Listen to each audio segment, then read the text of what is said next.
are some artists that you've written for that we may not know about, or like background vocals or arrangements that you've done for artists over the years in your career? Lord have mercy. You want me to go all the way back there. Everything that you've probably heard on Sugar Hill, I was a part of writing or vocal arrangements or background.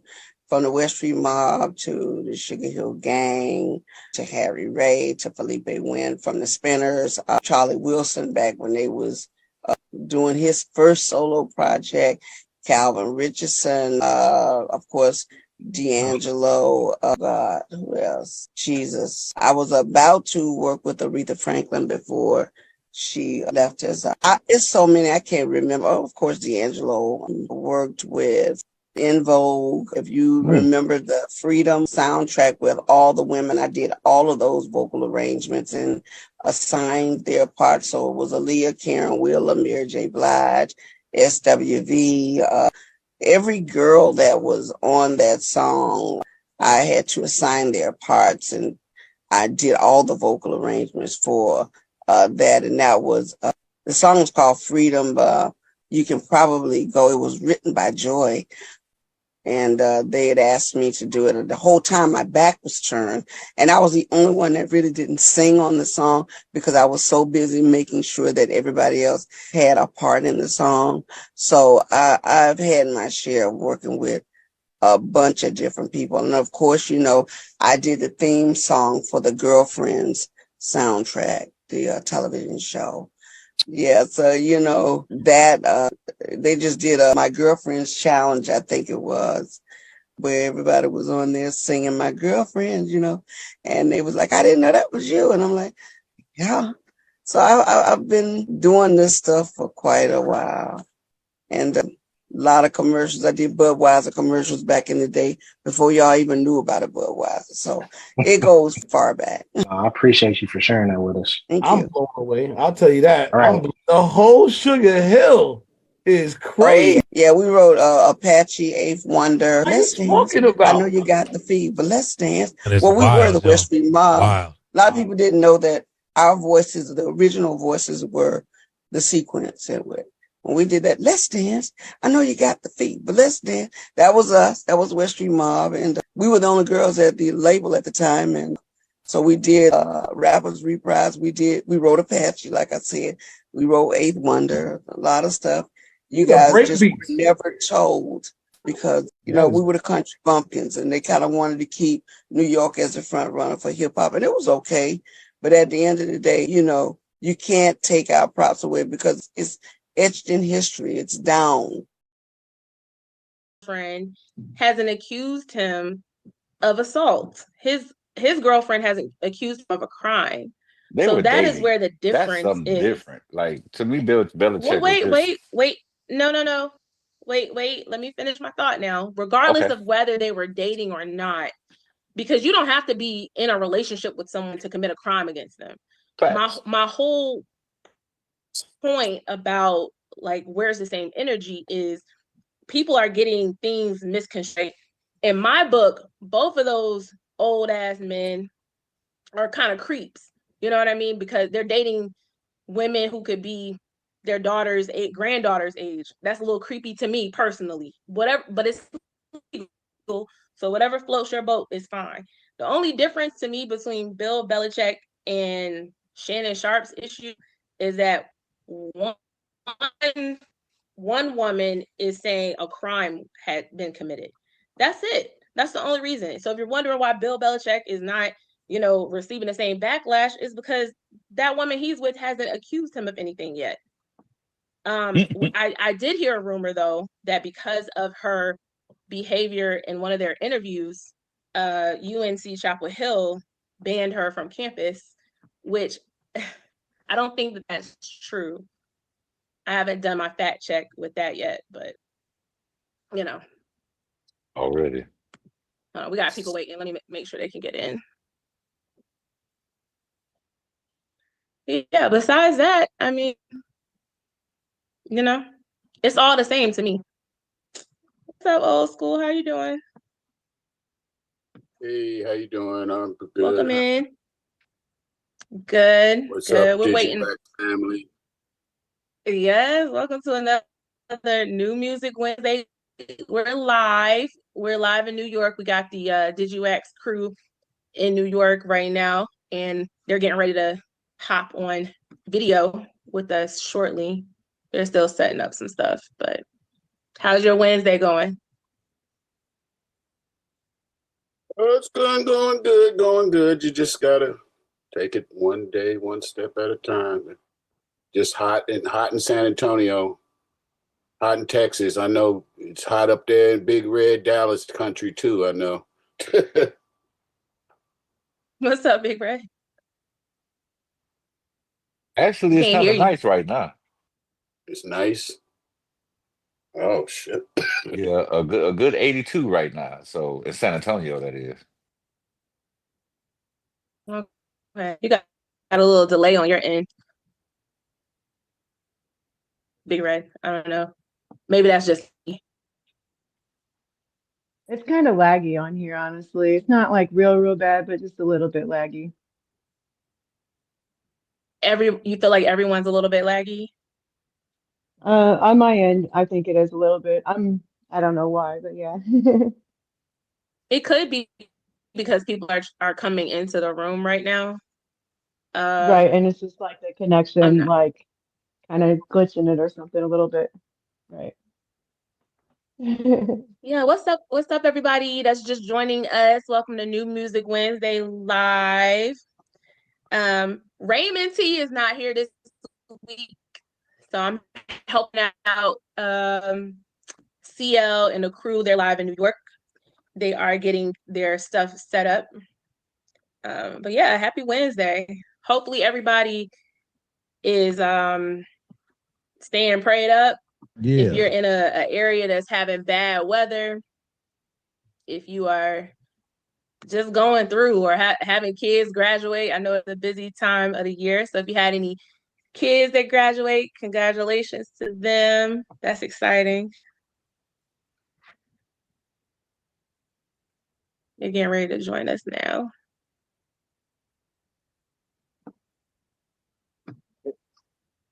Hey, Brittany, how's it going? Hey, David, what's up? Not much. Just trying to piece together like stuff about the Diddy trial. I heard Kid Cudi was on the stand today. He might have already testified. I have not been able to keep up. I was just telling everybody in the call. I'm just not able to keep up with everything that's happening in the Diddy trial. I mean, Cassie Mom was on the stand. Kid Cudi was mentioned. Nicki Minaj allegedly was mentioned, but that turned out to be false. Yeah, I don't know. There's so many rumors around this trial. I mean, some of it is true, some of it is not. It's a hard thing to like.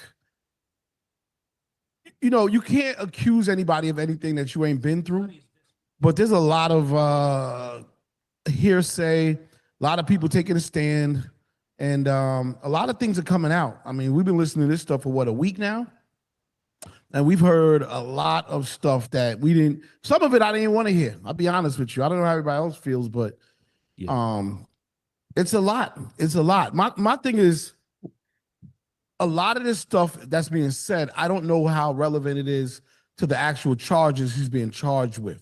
And that's where, like, okay, there's one side of it, you're building up an argument. And then there's another thing when you're saying stuff that may be true, but is it connected to the charges that he's being charged with? So it's a lot of, to me, it's just very convoluted. You're hearing things that I don't necessarily want to hear about, some of their personal stuff. You're hearing some of the monstrous stuff. You're hearing a lot, it's sort of messed up because no matter how you want to look at it, it feels like Diddy's reputation and his name is dirt. Nobody's gonna want to be associated with him. At least that's how I see it. But this is an open dialogue. What do y'all think? I think that, like with this whole case, everybody keeps forgetting that this didn't happen because of Cassie. This happened, like the feds have arrested him because of sex trafficking, which means like They were hiring sex escorts to go across state lines to have sex with people. So like even here in Tennessee, this guy, was messing with this woman and she's a known drug addict and she didn't really have no place to stay or whatever. She comes over to his house and she's already messed up on pills. He gives her, $50 and messes around with her and she overdoses and she dies. They charged the man with human trafficking because he paid for sex, and then they charged him with like second degree murder. I don't know exactly what the charge was, but that's just kind of what it reminds me of. Like, what in the world? People are out there selling their bodies, but then the people that are paying them for it are getting charged with like human trafficking. So that's kind of where Diddy is. But Cassie also paid for those escorts too. Another thing that they were talking about was, Trump's hotel. Like, what does Trump have to do with it? That'd be like me and you going to the hotel and we're doing something there. That's not anybody at the staff's business. Like, I feel like they're just bringing a lot of people in here that doesn't, really belong in the situation, and it's a big distraction. But at the same time, who else are they trying to bring in? Are they trying to go after bigger people, or, is it going to stop here, or where is it going? That's my opinion. And just if anybody else wants to mention the S trafficking, just remember for YouTube, let's try to code the words so they don't take the video down. So Okay. S trafficking or trafficking, just the algorithm will screw us up. So but yeah, I agree. This Kermit, so can you hear me? I think oh, hi Kermit. Yeah. Oh. Did you want to chime in? Yeah, sorry. It seemed like I was cutting you off. I guess the camera kind of froze or something. But anyway, yeah, I definitely know how to talk in code. So thank you for reminding me of that. But being charged for a RICO thing and you just one person, it is kind of odd. A lot of this stuff, for me being around for a while, been through a lot. Matter of fact, I knew Andre Harrell when he was an artist, Dr. Jekyll, Mr. Hyde. Then he went on to become the vice president of Rush Communications with Russell Simmons. Then he started Uptown, which I was with him since day one. And also, Russell started Def Jam. But anyway, it's like most of this to me is for people that don't know. Like all of us have knowledge from being in the entertainment business and stuff like that. But for people that don't know, you immediately make it negative. The video of Cassie in the hallway is something that people that are not involved, that everyday people working regular jobs, doing their thing, taking care of their family, and see that there's no innocent verdict for him from those people, in my opinion. Anybody else, people that's been around, been to parties, people that get high, understand parties, understand cooperation or doing things that you want to do, whether other people like it or not, they'll understand all of the charges and all the things going on. So my thing is the shock factor for the entire world, and like somebody just said, is definitely to blemish him and his brand moving forward, whether he's innocent or not. That's my opinion on it. It's like just put it out there, say the negative stuff. You see how Jay-Z addressed the issue when it came to him. He immediately took care of it and got rid of it and didn't offer nobody no money. And I'm gonna just leave it there. Thank you, Brittany. Yeah, no problem. Anybody else want to chime in about the Diddy case? We're talking Diddy. We're talking Rico. David got his hand up. Oh, David, yeah. Yeah, Brittany, I think I like CL's take on it. There's trafficking charges and racketeering with the RICO. I don't know what he's done illegal that would make it a federal charge. Like from what I've seen, if he's a perpetrator of domestic violence, if he's abusive, if he's verbally abusive, physically abusive, if he mistreats his workers and the people around him, he could be guilty of that, and that just makes him, maybe a bad person if you want to characterize him as that. But I'm still trying to find out what's deserving of these charges. So, my idea is as good as yours or anybody else's. I want to hear the evidence and come to a decision. But I think what happens is people are guilty in the court of public opinion before they even get tried. And a lot of people already have it. And like I was saying, his reputation is going to be tarnished. No companies are going to deal with him. So We shall see what happens, but let's see how it unfolds. I want to hear the Kid Cudi testimony. I'll get hopefully I get to read it or hear about it later. And I land my plane. Thank you, Brittany. Yeah, no doubt, no doubt. All right, let's play a record. We're gonna come back. We can definitely keep going into this. I know this has been like the trial of the century, at least what it feels like. Yeah, before we go into a song, real quick, I just want to clear something up, right? So the criminal enterprising of it all is when you pay for services, escort services from another state, and you're flying them into the state that you're in and paying them. That is a federal crime. Second part is intimidation or keeping someone from their job or their money through intimidation, saying things like promising Cassie a 10 record deal, like 10 albums, and not giving her that unless she does XYZ. That's a crime. You can't do that as an employer. So there's other pieces here that I think that we need to focus on, because no, their relationship and him just being a freaky ass dude is not RICO, but they're focusing on that right now to build his character. So I think I agree with what everyone else said, but I think there's a little bit more to it. But yeah, that's it, CL. I just want to put that 2 cents in there. All right, Dave, hold your comment. We're gonna play a record, come back. You already know, New Music Wednesdays. Check this joint out. Shout out to Snoop Dogg. New album is out. The first one was called Joy. It's actually number 3 on the album. And yeah, new music from Snoop. And the second one is It a Crime with October London. And the album is actually called Is It a Crime? So title track. And what's y'all thoughts on Snoop's album so far? No, that shit is fly, man. Like, I really didn't. I was wondering with 21 tracks after just putting out an album, 4 or 5 months ago, if it was gonna be too much. But no, that shit slaps. Y'all might want to make sure y'all mute up too, because you don't get feedback if you're not. But yeah, it's he did well. He did well. Between that and that exhibit, the West Coast kind of put on last Friday, man. No doubt. Yeah. That since pandemic, he got about 6 to 8 albums since then that he has dropped off. Since he took over the label Death Row, he's got about like 6, maybe 8. I know in 2020, he's a 2021, one of them, he dropped 4 albums in 1 year. So he's probably about 6 to 8 albums up right now as far as projects. And plus, don't forget, he just did the one with Dre. So that was December when he dropped. Yeah, December. And keep in mind, this is all on Death Row. In the last, let's see, since Death Row redeveloped itself, he's put out Jane Hancock, put out a gospel album. He's put out Charlie Be Real. He's put out October London. Like, they are producing records and putting records out.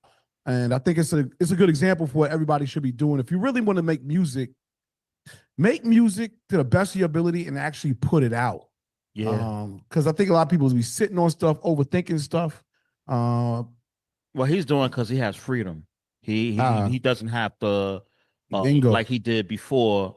When you running your own ship, you can do what you want. You can put out the music at any given time. You don't have to wait on this, that, and a third, blah, blah, blah. You just put the music out there. And plus, he's working it through other platforms. Also, to all the DJs on here, I'm sure some of y'all know, some of y'all may not know. You know what I'm saying? There is a national DJ called Tonight with Snoop Dogg. So I'll be working, but I'll still will be on, just watching and listening. Word up! Shout out to Big X, the coalition, and then of course we all come together to do that. So shout out to the Fleet as well, and everybody else, the Nerve DJs, everybody else that's involved in that. So that will be tonight. So if you need the link, hit us up. We'll send you the link. They're not putting it out in the like mainstream, so for DJs only. All right, there's a lot to talk about this week. I'm gonna jump in. I got some things to talk about. So shout out to Jermaine Dupri in Atlanta that he also did something for the DJs on Sunday. It was called Meet the DJs. And he did something where at Magic City, for those that don't know, he's doing a documentary right now for Magic City. That's in Miami, right? Yeah, Miami, right? We're in Miami with that. So there's a documentary. Remember, he just did the spinoff it's like a spinoff of Freaknik, which he was a part of doing that in Atlanta. So now he's doing a documentary of Magic City, and he's doing a soundtrack for that project, for that project that's coming out. So he got a lot of South artists on that. He did something what was today? Yeah, he did something last night at Magic City, a music video. A music video, one of the first music video off the project.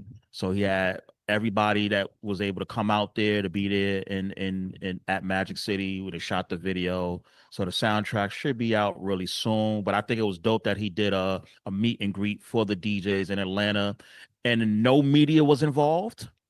No artist was involved. So if you was an artist, you was not invited.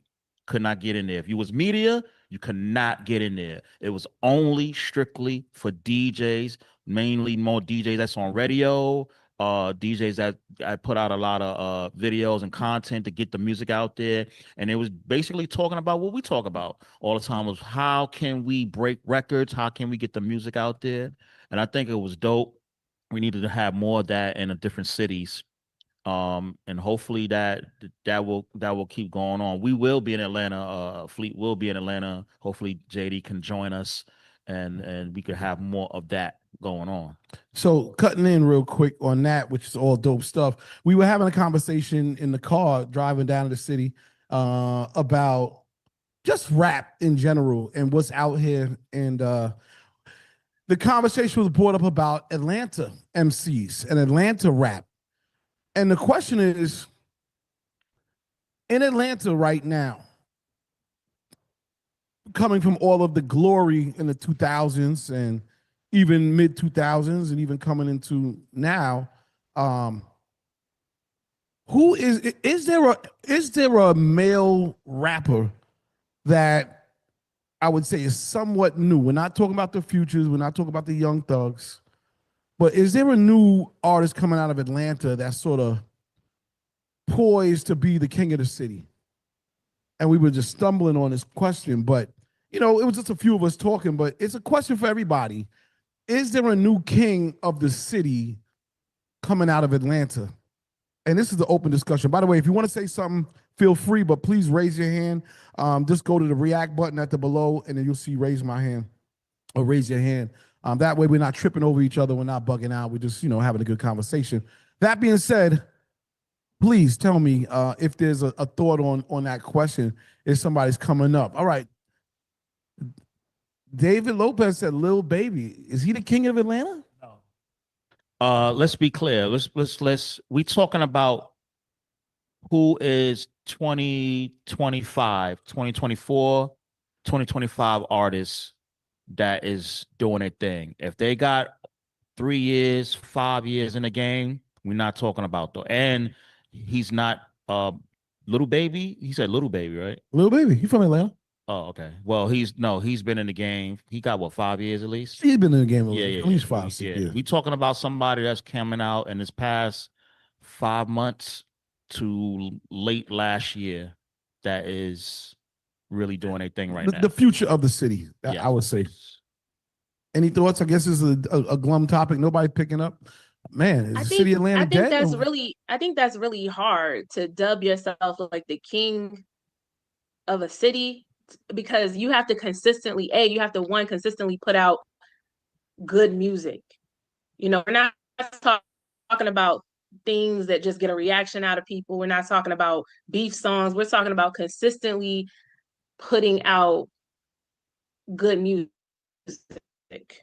And you have to have a fan base, I believe, that is going to hold you down 10 toes. Like you have to have that connection with the city. What are you doing in the city? When I think of like a king of a city, is like they're really connected to the roots. And I haven't seen that. And I don't know if it's because millennial and Gen Z rappers are more focused on clout and lifestyle, more focused on putting something out real quick, getting a reaction, getting a social media engagement, and not so much focused on longevity and career building. Yeah, I agree. I think also we were talking about the fact that the single rapper has been dominant for like the last, I don't know, 6-7 years. I don't know. It's been predominantly that. Like, where are duos? You know, I know we spoke about Coast Contra, right? But that's like, you know, they're still on the come up. Where's your new Kid in Place? You know, where the rappers that rap and dance and party at the same time? Like, where's the different sides of our culture when it comes to rap? Go ahead, Big Red.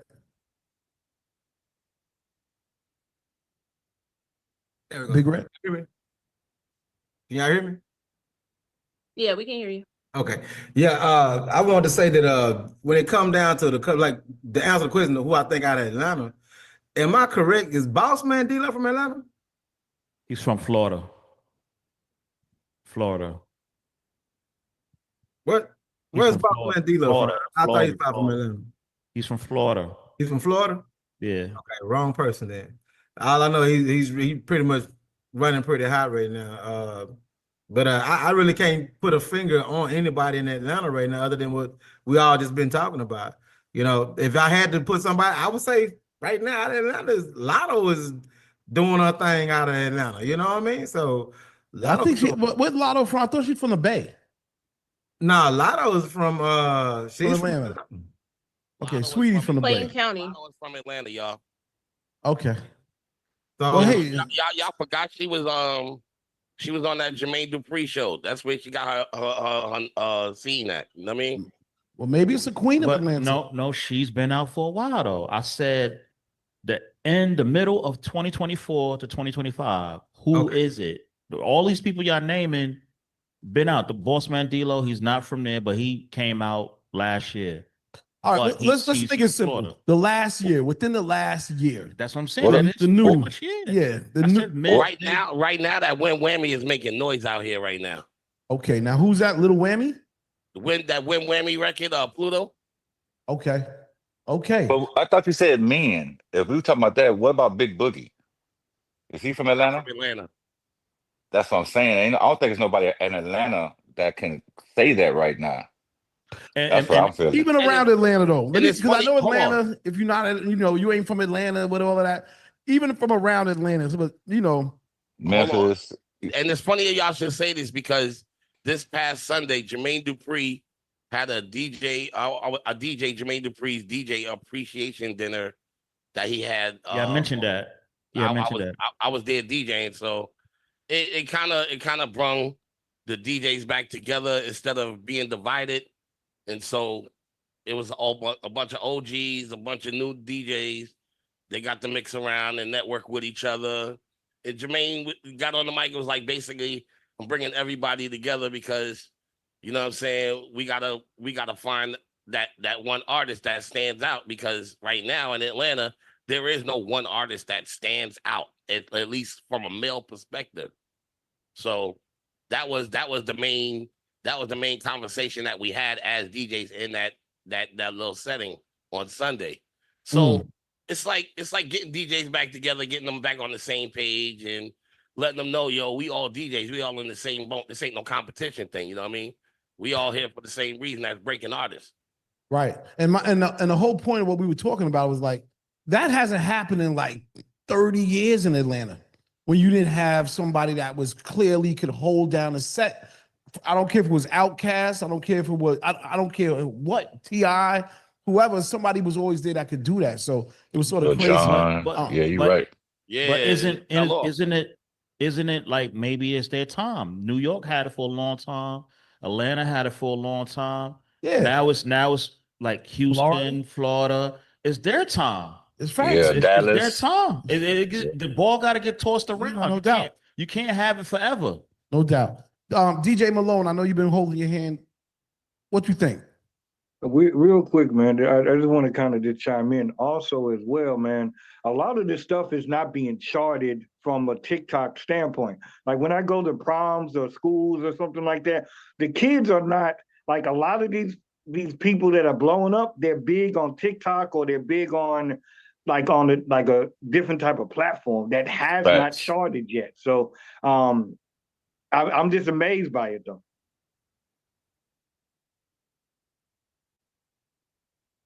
And then there was another conversation that Jermaine had about artists nowadays not supporting the DJs. We had to get that up there too, because especially in Atlanta, there's a lot of a lot of artists that think they can't make it without the DJ, and we had to let them know, like, nigga, you're bugging. That's not how this works. Like, you need, at the end of the day, every artist needs the DJ to play their music, whether it's in a strip club, whether it's in a radio mixtape, strip, regular club, regular radio, whatever you do, you always need a DJ to play your record. You can't just rely on Spotify and YouTube and Pandora and Tidal and all that other shit. Like, yeah, at the end of the day, you need the DJ whether you like it or not. So that's facts though. Real quick, just speaking on Georgia, just got something on the timeline for all the Rod Wave fans here. Looks like he was arrested in Georgia on 13 felonies right now. I thought it was 16. Yeah, they're saying 13, so I don't know. That y'all would know. I'm just looking at it right now. Wow, that just happened today? Yeah, I heard about it this morning. Damn, man. Every week, every month, we got some rapper coming. Hey, listen, man. Stop taking success as a joke.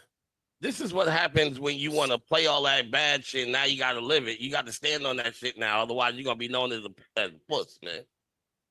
Yeah, I mean, shout out to the diversity in hip hop, man. Can we start talking about more positive shit? Can we like get off this last 25, 30-year ride of just bullshit where we're in the same place and we don't own shit? Let's like we do were that. just talking about, like, you know, you're partying, you're doing all of this, you're doing all of that. Feels good for the moment, but what the hell do you have to show for it? Okay, I could say Flo Rida just won a case for a couple of million that he was Flo Rida talks about partying. Yeah. He doesn't talk about none of this dumb shit. He talks about having a good time, hanging out in Florida, popping bottles, and partying. He's safe. And he's the last of the old regime anyway. You know what I'm saying? He's part of the old regime. He know how to play the game, so he played it safe, and that's what kept him with all of. Kept him. You might think of him as a one-hit wonder, but he got millions off of that record.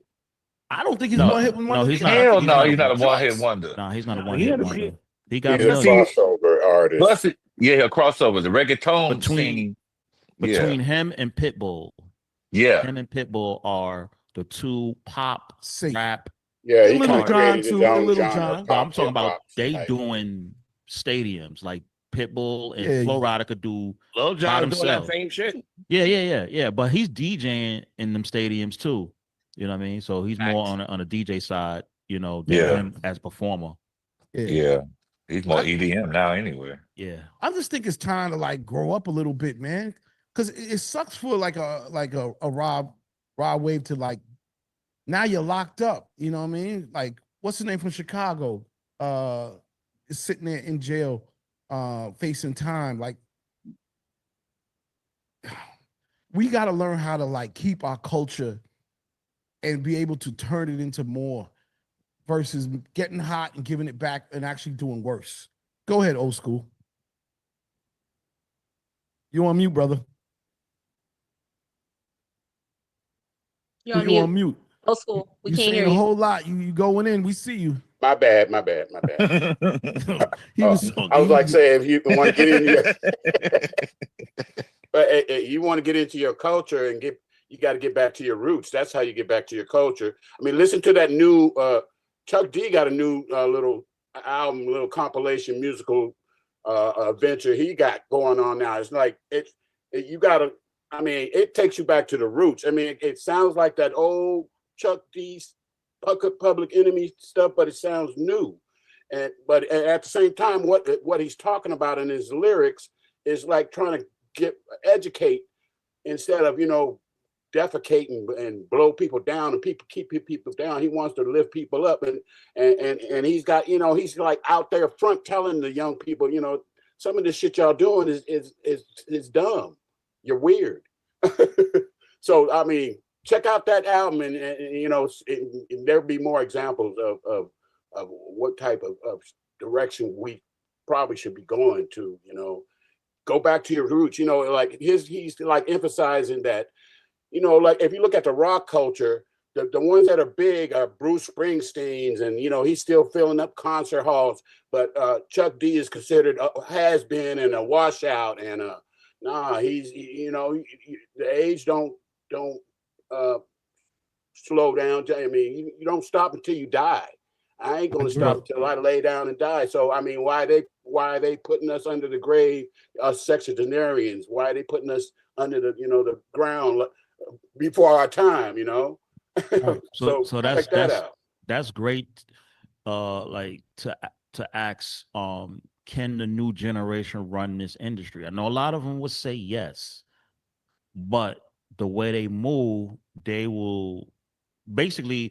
The question is, how many of the new guys really represent the culture? Like really the ones who you see as the ambassador of leading the new wave and culture, in business and culture, and business and all culture. around. I got an answer for that. I got an answer for that. Simba. Yeah, okay. Like that's Simba. a good answer. That's a good one. The reason why I would say him is, if you guys saw an interview with him recently, well, I recently saw it on my Instagram feed, so I'm not going to say that it's a recent interview, but he sat down and he talked about how he hated being a rapper. And the reason why he said he hated being a rapper is because of the lifestyle that he raps about, having to live that lifestyle. And then if something happens to him, his sons that he's raising is going to think that that's okay. Oh, you know, my dad didn't let the ops come at him, so I can't let that go down for me either. So his messaging is really strong, that he's trying to create a different generation awareness of, hey, if somebody bumps you in a club, it's okay to walk away from that situation. Make you any less of a man to not engage in violence because you're a rapper, right? Like being a rapper doesn't mean that you have to be violent, or that doesn't mean that you have to carry a weapon, or it doesn't mean that you have to aggress someone because you felt like they disrespected you. So I think that is the messaging. Fuck that, Brittany.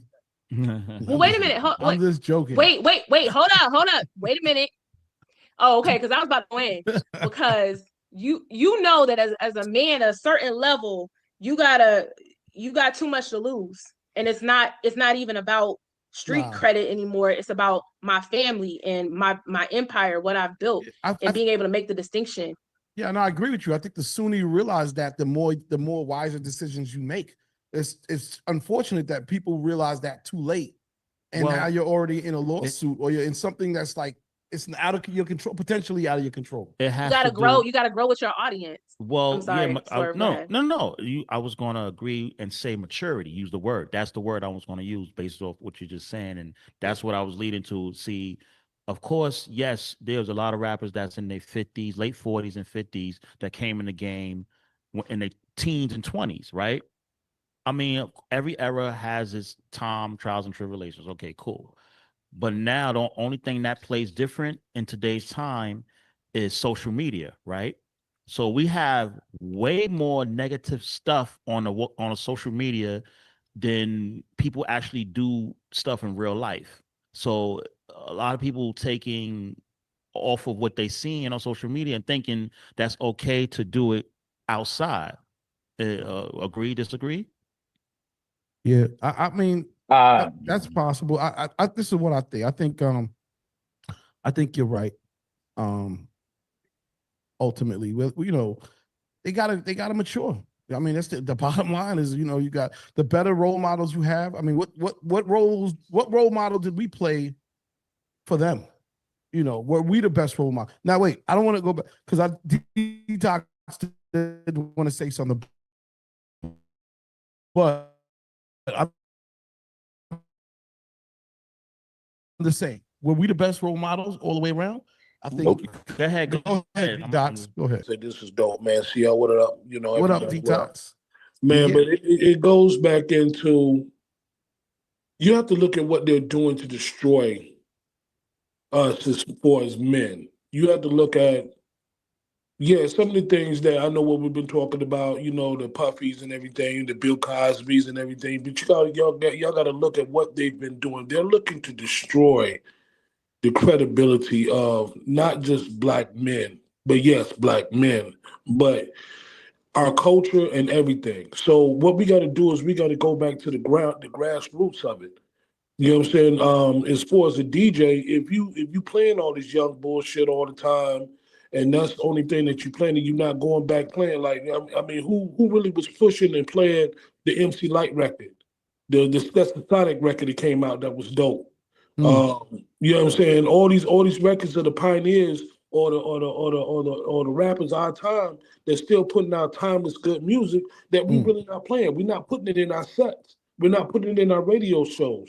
So that's why one thing, you know what I'm saying, not that just, you know, we pushing our radio station over here at Blazing 420, but I make sure that, you know what I'm saying, I want more of that essence on the radio than this dumb shit. You know what I'm saying? I'm not a supporter of Sexy Red. I'm not a supporter really of Gorilla and all that shit. I want to hear some real music. I want to hear that real hip hop. You know what I'm saying? Busta's still dropping dope albums. You know what I'm saying? We're not playing these artists. We playing the dumb shit. So as long as we keep, you know, we talking about it, we complaining about it, but we the last ones to step up and do something about it. When we the DJs, and hip hop started with the DJs. So when we go back and we change the narrative, we do what we need to do in our markets. Right. We start collaborating with the young DJs to teach them it's more than playing the dumb shit. When we see all the clubs that we got or had is getting shot up by the young hands because y'all don't know how to go back and diversify your set when you see niggas is starting to act up in the club. You know what I'm saying? It starts with us. So when we not bringing these pioneers and all the influences and everything on the conference calls and bigging them up and bringing them out and bringing them to our markets, doing what we need to do in our markets as being leaders, then we can't sit up here and complain about it because that's what, you know what I'm saying, it's all about. They looking to destroy us. Any means necessary. And if y'all don't see the narrative, we paying so much attention to the Puffy and all this sex shit, but we're not paying attention to what these laws that they changing right under our noses. Let's land there. That's a great point. Let's land there. We're gonna play a record. We're gonna come back because I feel like this is leading down a good rabbit hole. So hold that. I'm gonna play a song. We're gonna come back. We got our first guest is coming on at 4, so we'll talk until 4 and get it in. Check it out.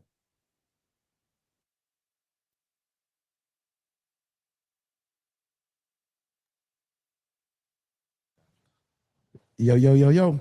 All right, we're back. I played a couple of new joints, you know what I mean? I don't know if you know that new Lotto record, but it is doing its thing. It's called Somebody. And before that, I played new DJ Muggs, Kingpin, Skinny Pimp, and Heartbreak JC. Record's called Stay Dangerous. So put a little bit of flavor out there. If you got something that's dope, please send it in. You know how we do. CL@digiwaxx.com, and I will also put it in the chat. By the way, apologies. I know people have been talking in the chat. If I didn't see, we just getting a chance to see the chat only because we're sort of managing everything from New York today. Raymond's going to be out for I think this week and next week. So, you know, that's our brother and he holds it down. But for today and next week, we'll be holding it down for the most part between myself, Brittany, and the rest of the team. So, and of course, Swerve. So, yeah. All right, we were on to something. D-Docs, I know I sort of cut you off in the end. Go ahead, finish your statement, and then let's keep that thought going. I just want to hear what people say. Hold on. Before you do that, do it right, CL. They saying something new. We got some new. All right. Well, gotta do it right. I mean, hey, man, there's some alcohol that's hanging out with us now. Don Landra, shout out to Vaughn Mac. They are giving them some liquor, which is great. I ain't gonna drink right now, but shout out to everybody else that is. And yeah, that's what's going down. So shout out to Time Launders. And they said if anybody wants a bottle, I think they're gonna mail some bottles to people. And feel free to put your information in the chat. You get a I guess a test bottle or a bottle, and check out some of this tequila. It's straight out of Mexico. Is that good enough? Is that a promo? I guess, we gotta let it be known. We can't just, gotta get more professional what we do here. All y'all black people trying to come up, white people trying to come up, all y'all people that's trying to strive for success, we got some new alcohol to fuck you up and hold you back. I'm joking. I like my liver. No, I'm just joking. I'm joking. Nah, we just showing love, man. I don't take me seriously, man. I'll just be playing around. Shout out to Vaughn. They making moves and whatnot. And man, it's all good. It's all good. Anyway, we were on a good topic, man. And I see Def Jam starting to pull in and whatnot. But I do think it's important that artists start to make these smarter decisions. You know what I mean? I'm not saying don't have fun with rap, because we're not, we grew up having fun. I'm saying keep the money in your pocket and buy a building in your neighborhood or in your town or in your city. Keep the money and buy some land. Stay out of jail. You know what I mean? Make a move. Invest into somebody else you believe in. I'm gonna say that I feel that some of the younger artists, real young, like in the early 20s, under 25, I believe they have some mentors around them. Right. My thing is, we all know when we was younger, we was hard-headed. Yeah. So my question is, do they listen? I think that you tell people what you know from the gut, and knowing that everything ain't gonna stick, but something might. You know what I mean? Nobody is expected to, it's hard to expect somebody to be like 100% all the time, but knowledge is power, and certain parts of it will stick to a person. And that's what you can do. That's your benefit. You can show by example. You can give game that they may not have, try to teach. Everything's not going to stick, but something will. And I think that we should have did a better job, because I'm looking back at a lot of our mentors and stuff. And, look at where's Russell? Well, we know where he at. Okay. We know why. And where's Andre Harrell? and where's L.A. Reid? LaFace. Well, L.A. Reid is a perfect person, because Harrell, he's gone. And Russell, we know why. Where's Diddy? Well, shit. Where's Hiram Hicks? I want you to name someone that's not behind bars, dead. But that's his point, though. That's his point. He's making it there, I know what he's saying, but the ones that can give, because I know there are some that are doing that, and I'm like, I'm just saying they look at us as we preaching to them. Yeah. That's what like take heed. You know what I'm saying? This you're not going to be 25 or young 30 forever. You want to invest your money into something. I understand you never had these juries, the cars, and this, that, and the third, but protect your future and protect your family. And you got kids. Protect. You know who I like that we had on here? What's his name? Is it YBN? YBN. You talking about what you call it, from Cali? No. We had him on a Digiwaxx. Young guy. YBN. Is it YBN? Help me out, guys. It was somebody we had up here a while ago, and seemed like he's coming around. Like, he's been in the game for a little minute, and he's doing a lot of great things now. He did like a video challenge. I think it was like for some college girls, and he went around colleges and asking girls, do they like the song or something. I forget it's YBN something. Part of the YBN crew. That's all good. The light skinned dude. I think his mom's manager. You're not talking about Corday, right? No. We're not talking about Young Boy Never Broke Again. No. We had him on Digiwaxx, y'all. We had him. I remember a little young kid. I think the point's taken. I totally get it. You know what I mean? And well, let's just shift gears. Shout out to our first guest that's stepping up.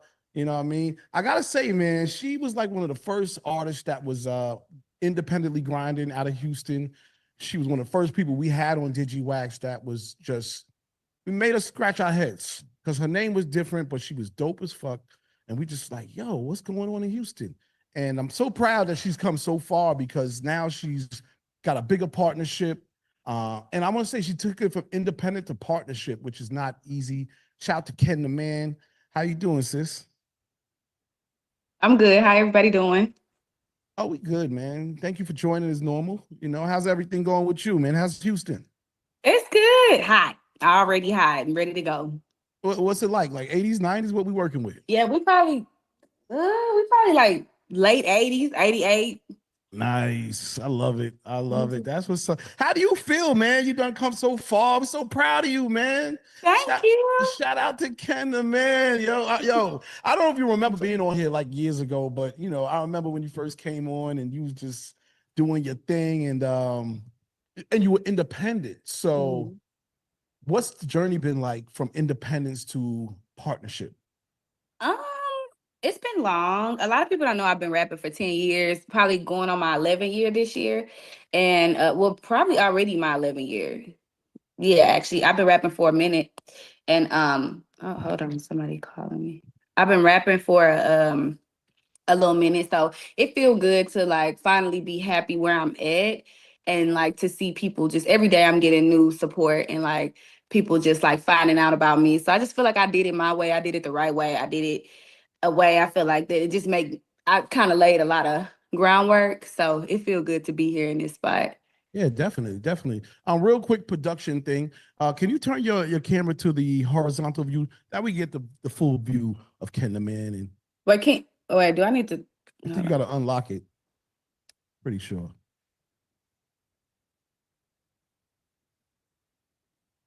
They filling up the screen. Oh shoot. Okay. All right, that's what's up.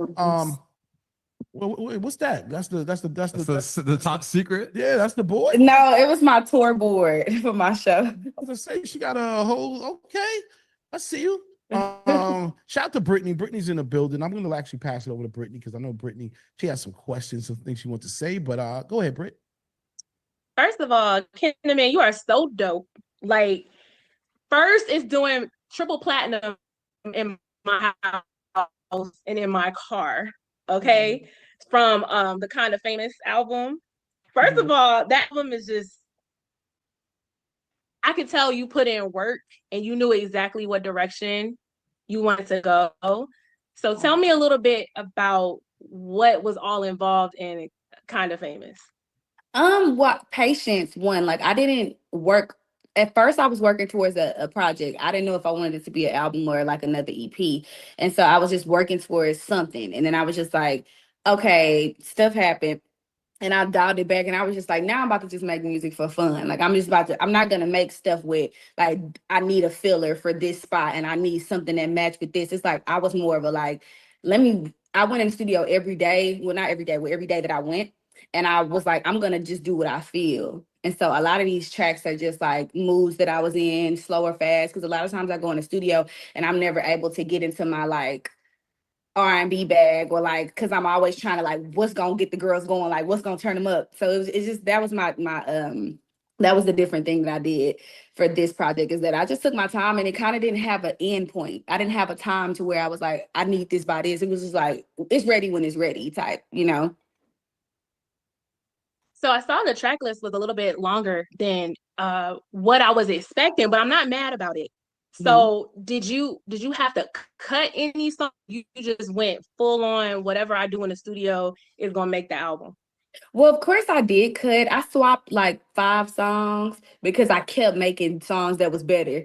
So I was just like, but I am doing a deluxe this summer. So they're not gone. They just wasn't like, it was a better top 5. So y'all will be hearing some of the ones that didn't make it and then some new ones because I'm back in the studio now and I've been in my bag since I've been back. I was there yesterday. I was eating some shit up. I said, oh, I am back.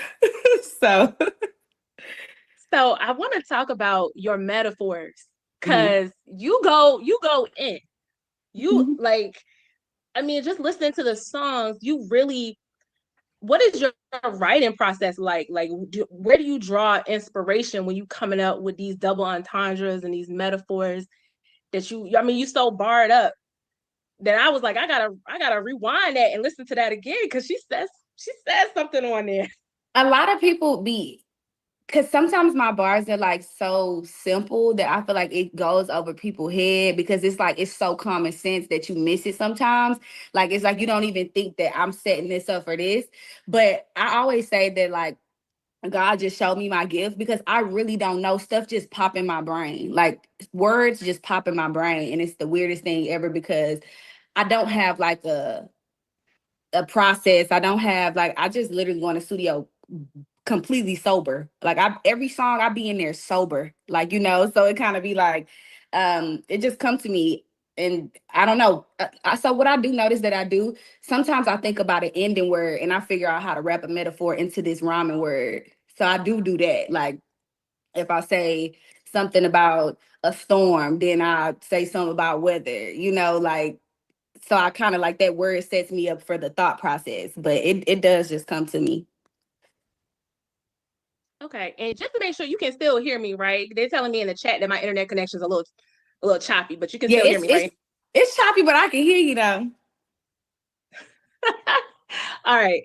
Okay, so we're talking about the album, but you're getting ready to kick off your tour, right? Mm-hmm. Almost the Kind of Famous tour in July. Mm-hmm. So, do you have anybody that's going to be on tour with you, or is Ken the Man just like I'm doing my own thing? I'm doing my own thing. Can you tell me? Yes, I'm doing my own thing. I am bringing my friend. I don't know if y'all know him. He's a comedian on TikTok. So I'm going to have him hosting a couple of the cities because we did it in December with my December tour. And it was really a big hit. And it's like, because I be wanting my stage to seem like a big party. Like, I don't know. I just be wanting it to seem like we in the inside cookout. Like it's intimate. It's like, it's super like, I talk to them a lot. It's not really a thing to where I want them to be drowned out with like up and coming artists. Only because it's like, I just feel like they're coming to see me. And I just wanted it to be like a more of a me thing. And then I've worked my way up to this. Like, I just feel like I deserve to do something for me. So that's my thing. But I am going to have girls that I like. I think that's dope.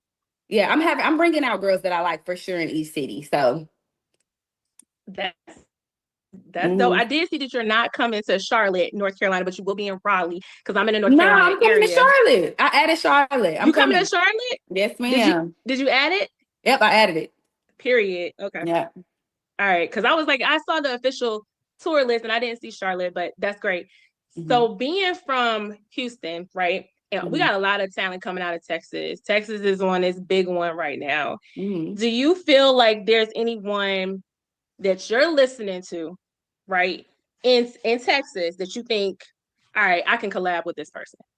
Well, I did my remix is coming out tomorrow at midnight, actually, with Mona Leo. She one of my favorites in Texas. I would say she barred up. Like, I really like people that can really rap. Like, I love metaphors. Like, I like people that actually, you can tell they smart and that they witty, and she one of those people. So I would say, like, she would be my top one in Texas. All right. And last question before we got to get into some music, because I know I'm excited to hear what we're going to play. But what inspiration are you drawing from as far as artists outside of Houston? When you first started rapping, who was the rap girly that you was like, okay, this is something I can see myself not being like, but I can see myself having a career similar to them? Well, of course, everybody know I was a super Nicki Minaj fan, but I always say like nothing ever like inspired me to rap. I would say like I started rapping because in Houston we just freestyle. Like we just like we don't even know how to rap. I be having all my friends freestyling. Like I be like, let's freestyle. We be in the club freestyling over beats. Like so it's kind of like that's just what we do down here. And so that's what like kind of really kicked off because I started getting good at freestyling in the car, like with my homeboys and my homegirls. Like I started really doing good. And so I was like, maybe I should write some of this down because I'm kind of eating a little bit or whatever. But I would say like inspiration wise, like overall of like who I feel like is top talented and that I do see is Nicki Minaj, Drake, and Lil Wayne, simply because it's like you never really know what to expect And I feel like with my music, I always said I wanted to be versatile. Like I've always wanted to like, I don't want to sound the same in every song. Like I want to kind of like, I just want to get them in every aspect of like, sometimes I'm a sing, sometimes I'm a rap, sometimes I'm a sing rap, sometimes, you know, I just want to do the unexpected. And I feel like that's the people that do that. So are you putting out a new tour list that has the added dates on it? It's already out. It's already out. Okay. Girl, I dropped it the next day. Okay, I just want to make sure because they're asking in the chat what dates you're coming to Charlotte. So I want to make sure. Hold on, I could tell y'all. Hold on, I have it right here. I'm coming on. All prepared and whatnot. This is good. Yeah, hold on. This is good. Of course. I'm coming. It's loading up. Charlotte on August 3rd. Oh, my birthday is in August, so you already know I'm turning up with Ken in the city. I can't wait. All right, CL, what we got? All right, yeah, let's get into the record, man. You know, Ken, you want to talk about first sort of like the inspiration behind it? You know, what's going on? Talk to us. I was in the studio and I actually didn't like the song. I liked the beginning. Like when I first came on, all that whole pocket, I loved it. And I was just like, I hate my hook. I was like, I was embarrassed to like let my friends hear it. And then Cuz is my producer and my engineer. I work with him a lot. He was like, just let somebody hear it, please. Let somebody hear it. So you can get, cause I be in my head a lot. I let my friend hear it. She was like, I know you probably think I'm biased. She said, this is a hit. She kept telling me. And so she kind of made me look at it and see the potential in the hook and the whole setup. And then so I was like, oh, I'm gonna drop it. I think I dropped it like December 19th or something. And I just dropped it. And the rest was history. I was like, I'm so glad I listened. I listened to him because I know I be in my head a lot. I'm never satisfied. Yeah, I understand that, but that's dope. All right, y'all. Well, let's get into it. We with Ken the Man, from you know, indie to major. She's in the building, and this is the song called First. Check it out. Woo! Big Houston. That was a Mamante, and that's bigger than a moment. Thank y'all. I seen y'all vibing over there. I was like, you know, my thing is, if you make me dance, it's a hit. I want to talk about the money part and the eating. What was the verse when she says, "Drink"? Can we break down that verse? When I said he ate up so good, could have tapped him on my neck. Yes, follow me on Instagram. Yes. I tell you, I ain't got nothing to say to that. I'll just listen and nod my head. You know what I mean? Blink 2 times if it's a hit. Oh, it's a smash. It's a smash. She's been doing this for a while. I know it was a smash when Brittany was rapping it earlier, like word for word, verbatim. She was just, you know what I mean? For bar. For bar, right. So it was already something that was sticking or whatever the case is. Shout out to everybody in here. If anybody wants to say something, we got Ken the Man in the building. Please be courteous, raise your hands. Got about 30 seconds to make your point. You know, we don't want y'all running on and on and on. She ain't got all day for that. So if anybody wants to say something to Ken the Man, please feel free to raise your hand. All right, go ahead. Hi, my name is Kalia Clark. My brand is Who's Styling Who. I'm a celebrity fashion stylist. Now we know you could rap, but what you wearing? What's in your closet? Talk to me. Girl, I've been trying to find a stylist. I just found 2 of them. So I'll just be wearing any old thing. Anything. I like booty shorts because I be wanting to wear the jorts and the baggy pants, but I was like, I talk about too much sex to be wearing jorts on stage, looking like Billie Eilish. So I just be wearing booty shorts and tight clothes, trying to sell my image. Well, I'm gonna get your information. I work with a lot of brands. I'm gonna send you some stuff and you give it to your stylist and they can style you up. I love that, girl. Thank you. And I'll make sure to send you some cute booty shorts. I love a booty short. Hey. Anyway, anybody else? Well, I always got. I want to say I got something else I want to say. Sorry to monopolize the time, but so when you said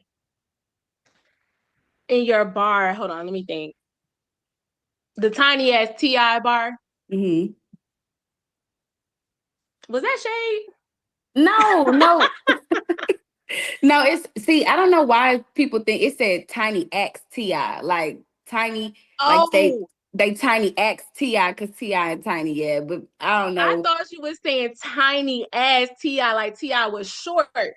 And I was like, oh, you know what's so crazy? Shit. I went in there and switched my words around because the way I said it first, originally it sounded like that. And so I said, let me switch it and say X T.I. instead of saying, because I didn't want people to think that I was saying he was short. And I'm so glad I did, because people still thinking, but but he is short. So that's why I thought it was, I was like, oh my God, that was so clever. I was like, oh shit, that's a bar. It's still a bar. Either way that you said it, it was still a bar. That was my question. No shade, no shade.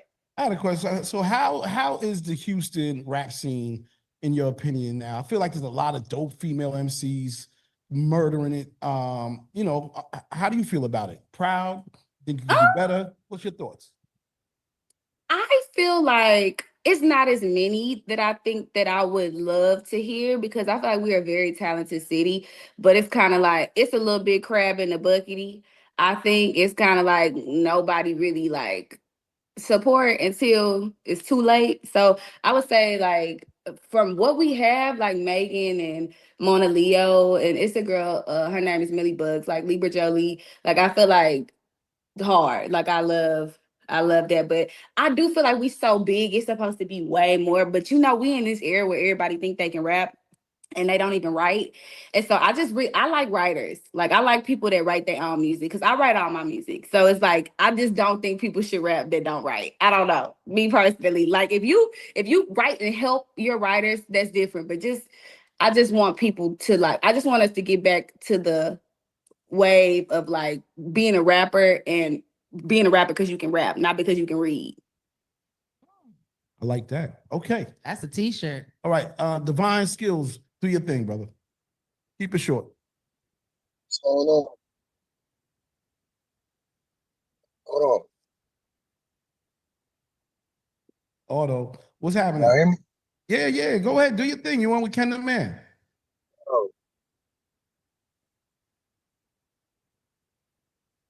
Oh, you're really talented. Thank you. You're really talented. Thank you.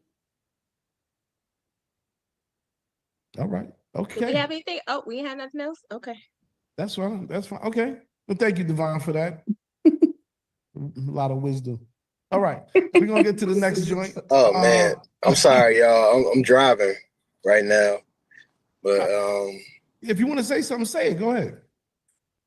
Hold on for a second. You don't crash. Don't crash. Well, I'll say something. I want to say thank y'all for taking y'all time out today, and you know, hearing my record and giving me good feedback. And I love these meetings, because I do want to get a little bit more personal. I don't think DJs are as appreciated as they should be. So I'm just happy that y'all took the time out of y'all day, and thank you again for supporting me and listening. No doubt. I did have a question about the remix. Okay. Because you know, shout out to EP, he did send it to us. Do you want to talk a little bit about it? Like, you know, this joint with Mona Leo. Okay. Mona Leo, that's what I meant. You know what I mean? I can read shit. Don't start getting writers, because you can't read. I can read, damn it. Don't make fun of me. No, I'm just kidding. Go ahead. Yeah, so she's, like I said, she's one of my favorite lyricists. I think she writes her stuff, and she's very, very wise. And I think it's the perfect remix, because a lot of people was requesting it. And I love to give people what they want, because I feel like that's how you get the best outcomes, is listening to the people that's actually buying your music. So I'm happy that she got on the song, and she actually beat me to the punch at reaching out, because I was gonna reach out, but I kind of be feeling like a little nervous to like ask anybody to do anything. So I was happy that she was like, you know, if you're open, like, I'll get on it, like, it's gonna be hard. And I was just like, hell yeah. Thought you never asked. So I'm happy that we were able to do that. And I couldn't picture nobody else on it but her. So I'm happy about it. Fire. All right, before we play it, Swerve had a question. Hey, what's going on, Kenny, man? How you feeling? Good. How about you? I always ask artists this. So I want to know, do you have your own personal DJ for your shows? I do. She's so cool. It's a woman. Her name is Digiwaxx. And I always brag on her because she's like one of the hottest DJs in Houston, one. And it's just she's just so good at what she do. We don't even practice sometimes. It's like we just locked in and connected, and we just like she just get me and she feel me. She know when to, like, I don't know. So yeah, she's perfect. Okay. That's what I like to hear. So how much of other outside of that in your shows, how much of an influence she is as far as I guess connecting you with other DJs across, you know, do she help you out with you know, a lot of the music, give you direction for the music that you make, you know, what DJ are feeling, you know, like, you know, getting really a touch base, letting you know. I wouldn't say that she kind of gives me direction. It's like me and my team, like we really close. So we be making decisions, and it's just like she almost just be like, it's just like it kind of fall in her lap too. It's like I think I'm a little bit easy to spin because it's like people are already like on it and requested it, and it's like she used to come to the studio with me like a year ago, but then I started going to the studio by myself. I started like just wanting to be in my own space. But as far as like introducing me personally to other DJs, I'm not really there a lot of the times when she's in these environments, but I'm sure that she does like send my service packs around because she does get my service packs first. Yeah, because a lot of artists need help. They need help, and you mentioned, I'm glad that you, of course, you know what what DJ service pack is, because if somebody like myself in our city, we from New York, so when DJs want to send them music, first thing I ask them, you got the service pack, send it on over. And you know, I'm also one of the admins, so put stuff up on Digiwaxx. So I'm like, if you send me everything, not only that I can play it, but I work with a major record pool that many other DJs can have it too. Yeah. So, but they be like, a lot of times, sometimes management be like, what's a service pack?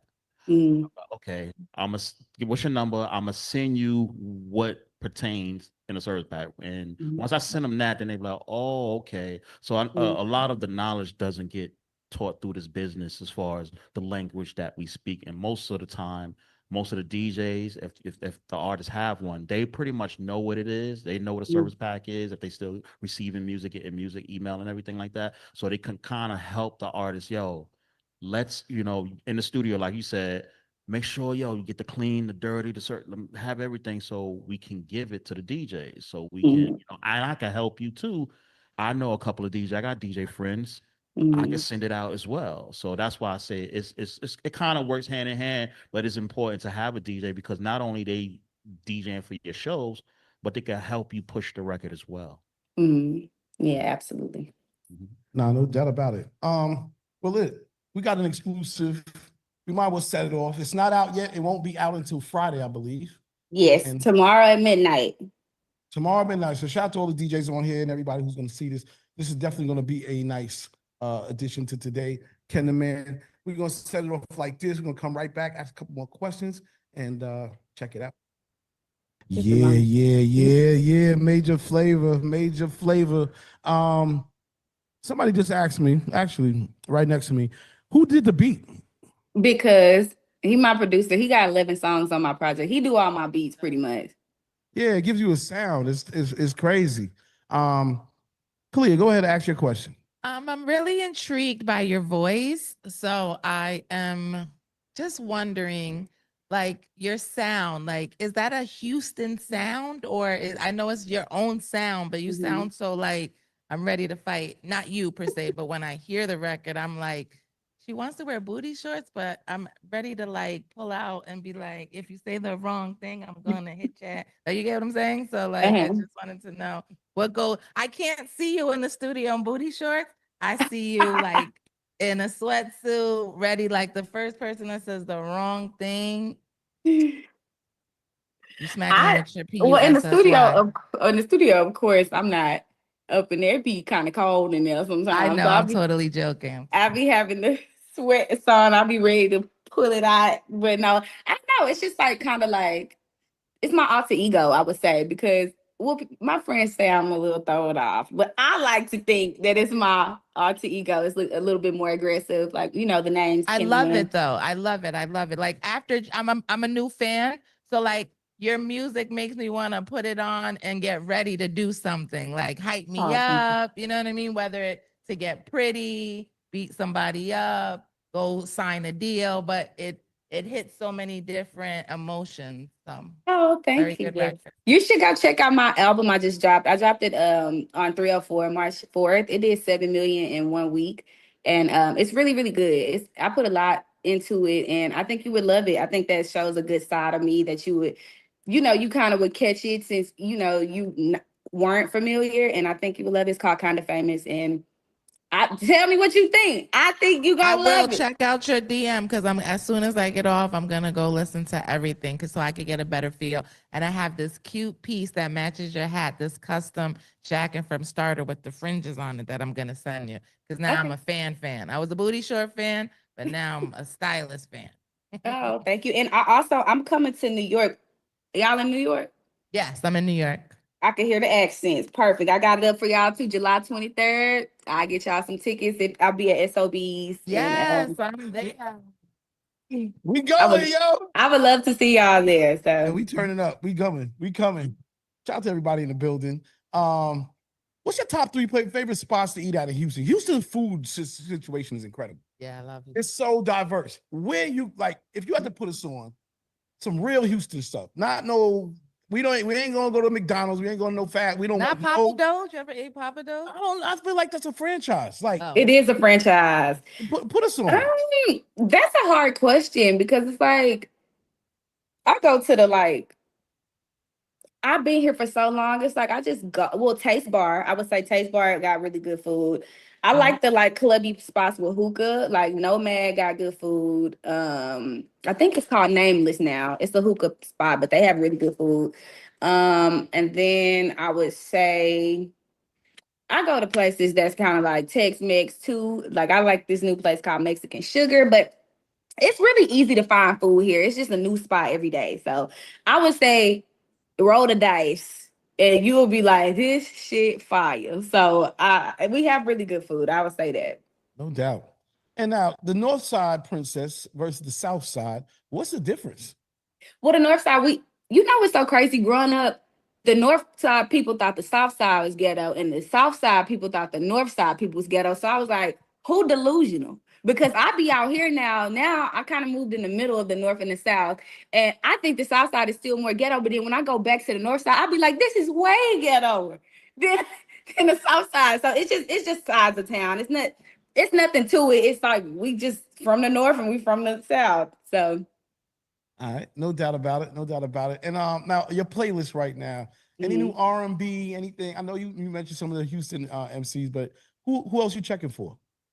I am actually very, very diverse with my palette. I am on my R&B binge. I just have not really been into the hip hop lately. My workout playlist is just not how it used to be. I was like, I don't know what's happening, but I just been listening to a lot of R&B. I love, I'll just say I can't really remember who's my latest, but I know I love Summer Walker. I like Mariah the Scientist.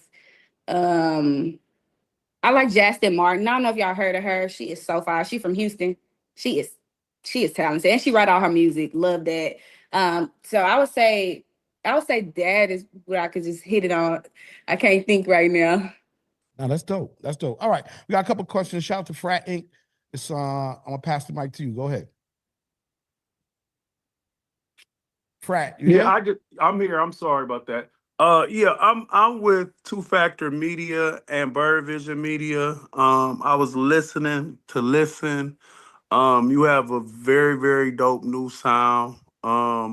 We definitely want to do a promo video for you for one of the songs we heard. So I did send you something in the chat. I'm looking forward to what you got coming up. I remember when Honey Baby came on. She has definitely blew up. I saw her on a few TV shows since she was on Digiwaxx. So I'm definitely looking forward to watching your rise. And if you come to the Midwest, we would love to sit down and talk to you about some media possibilities. Okay, perfect. We gassed up over here. Thank you. That's what's up.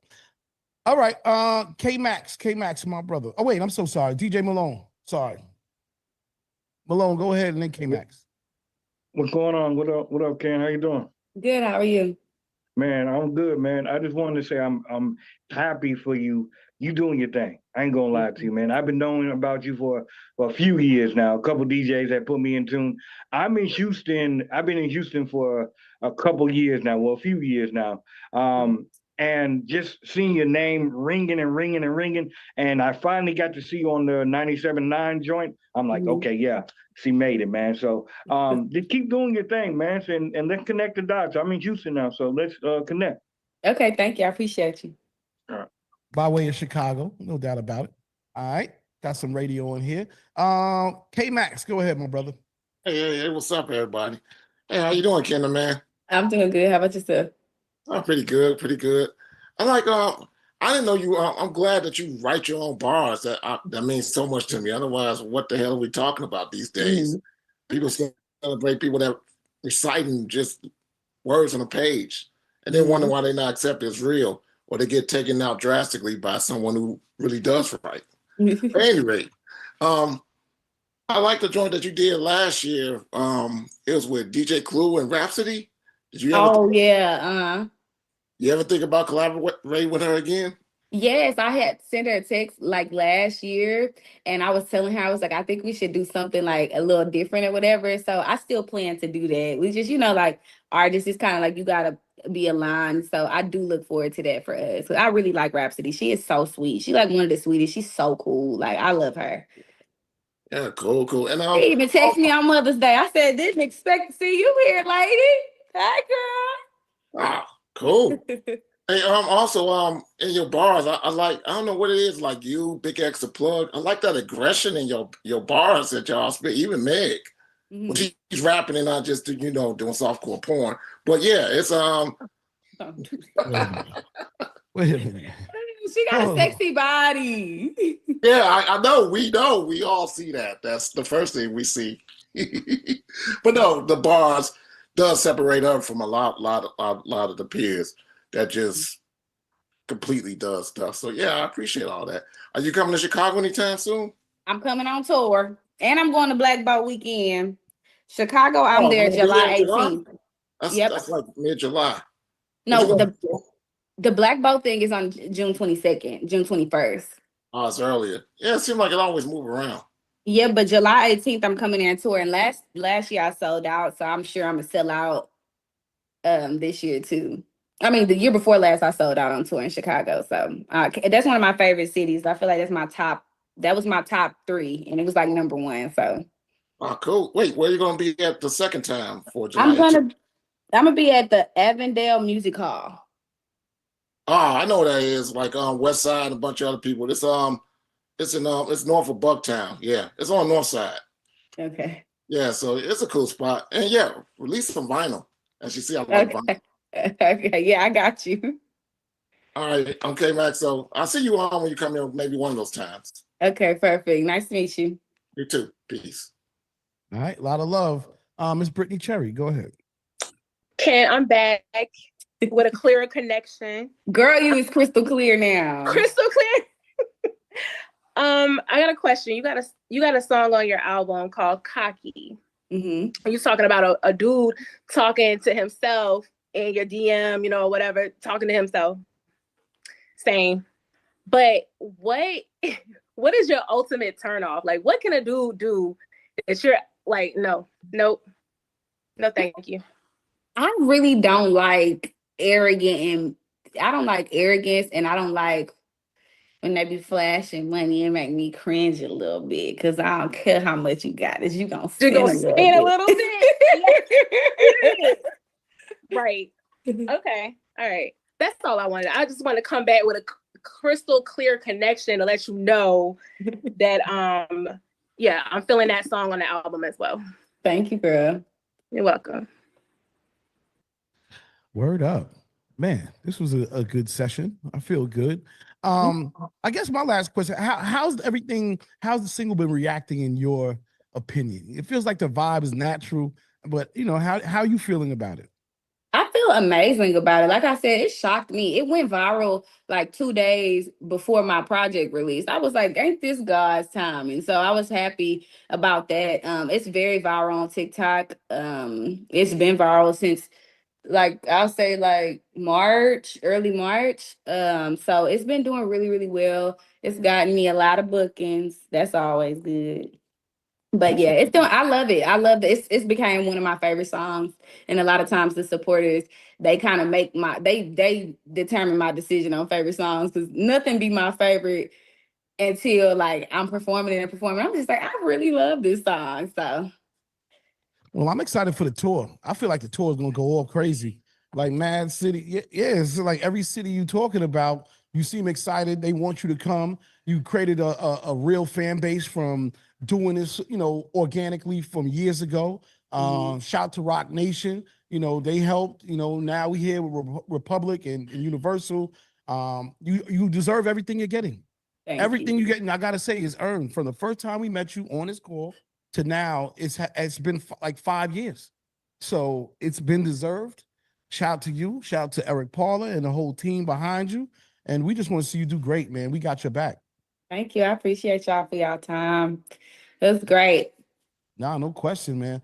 So if anybody wants to get in contact with Ken the Man beyond this, feel free to hit up Eric Paula, who I think is on here. And one more thing. Shout out to Dot Hip Hop, who's one of our partners here. They're actually a domain company. They do have the domain .hip hop, so it could be, kentheman.hip hop and everything. And they want to give you a free domain. They actually want to give you your name .hip hop, which is like a really special thing because it's not just a regular domain. It actually allows you to do Web3 stuff. You can create NFTs and do all types of music releases and all this stuff. And it's a big deal. So they want to give you a free .hip hop domain. So shout out to .hip hop. They was like, well, we like the music, we like the vibe. Tell her that we'll gift the domain, and it's sort of special. So yeah, I love that. I love free stuff. Thank you. Hey. I appreciate y'all. Yes, I love that. Yeah, so we're gonna shout out to .hip hop, and yeah, man. So it's been a beautiful thing, a blessing to have you on. I'm sure this will not be the last. When you come to New York, I'm seriously gonna come to the show. Shout out to please do. It's Malia nothing like seeing it in person. Please do. I want y'all to see this in person. Y'all got to see it. Swerve, we out. Yeah. Actually, that's when I'll be coming back from Atlanta. So they're definitely the July 23rd. That's a Wednesday, right? It's a Wednesday, right? Oh, I think it's a Wednesday. Well, that sucks. I think it's the middle of the week. Yep, it's Wednesday. Yeah, it's Wednesday. That's a good day to go to SOBs. Actually, you think so? Wait. So what time is the show? Around 7, 8? Yeah, if they early, the concerts and stuff, they're not super, super late. So it's probably gonna be between like 8 and 11. Like 8 to 11. I know it's not gonna run over 11. All right. So it would be nice if you could definitely pop up to the show here live. We'll do another, promote that, and then we'll also go to the show as well. So we in a penthouse. So this is on the west side in Manhattan, on the west side where you see the Intrepid, you got the water, we got a 360 view. Is really like you see our background, like we really in a penthouse for real. You ain't gotta sell it to me. I'm coming. I already wrote it down. Just tell my manager, Melissa. We've been trying to lock in some stuff too for the tour, so I can kind of do your media run. And then we also got DWI here as well. He has a studio in studio down on Wall Street, right by the Bull, and he has an in studio. You could do an interview there as well. So get your whole press thing. We'll connect with your team, and we'll get things rolling so that when you come, you have your whole media day. Pretty much that's how we call it, media day. Do the in-persons and then do your show as well.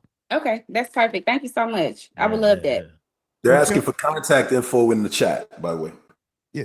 Melissa EP, please put your information in the chat. That way people can connect. Oh, wait, she's not in here. Let me get it for her. Well, EP, you here? You still here? Is he? Eric Paul, are you there? Def Jam, where y'all at? Hold on, I'm putting it in there. I managed myself for 4 years. I'm about to drop it in here for y'all. I'll tell you, boy. Look at this. Super. That's right. This is like a three-way player. Yeah, you got to do it. Scoring, defense, everything. Mm-hmm. Good stuff. Last question: is the Houston Rockets going to do something this year? Don't watch sports. All right, You got the hat on. I had to ask. You know, gotta ask. All right. Okay, I just put her email. Okay, that's perfect. CL, just be glad that this year your Knicks won't be in the same place with the Rockets. Hold on. Least we forget. Least we forget. We gonna get into this conversation in a second. No. Y'all good. I know it's live up there. I'm just saying you brought up the Rockets. The Knicks is like the Cowboys. They ain't did nothing in like 29 years. Oh boy, all the hate's coming.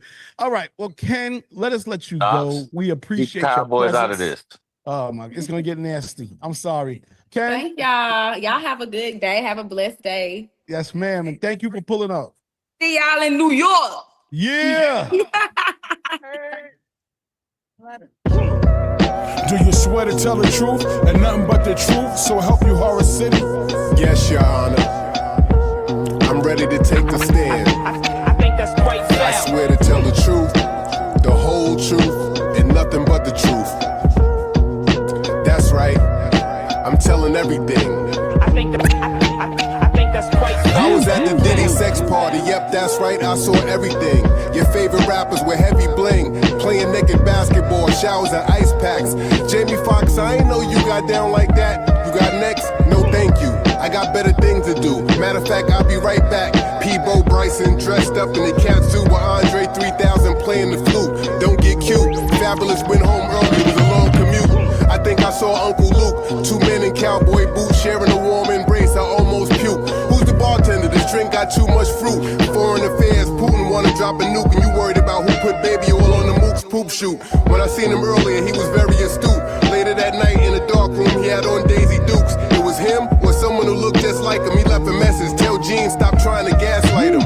These freaks ain't loyal from the seas to the soil. They target you and set you up. Want to start them in the fame and the money. If they don't get it, send their mans to come wet you up.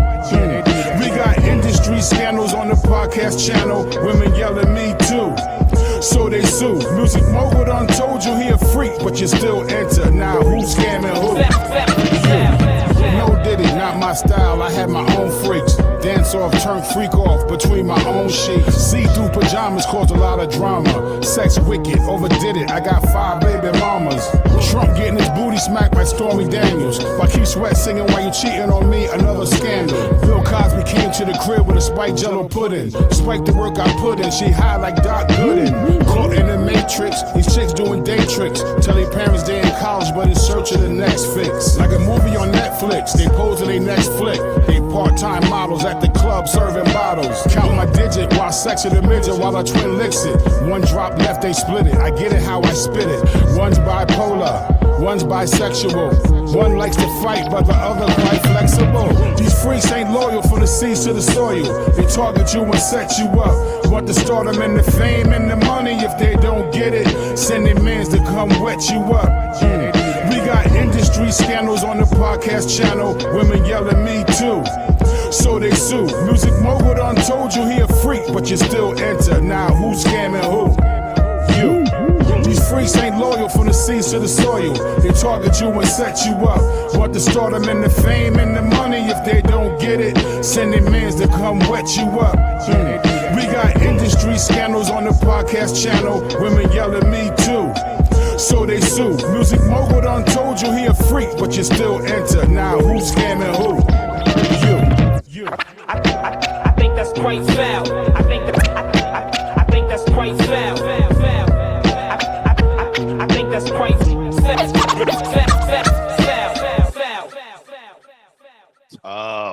tough. That definitely was a groovy movie, boy. Shout out to let's see, Quantum sent that in. Quantum, what's the science, bro? Woo. That was Horror City.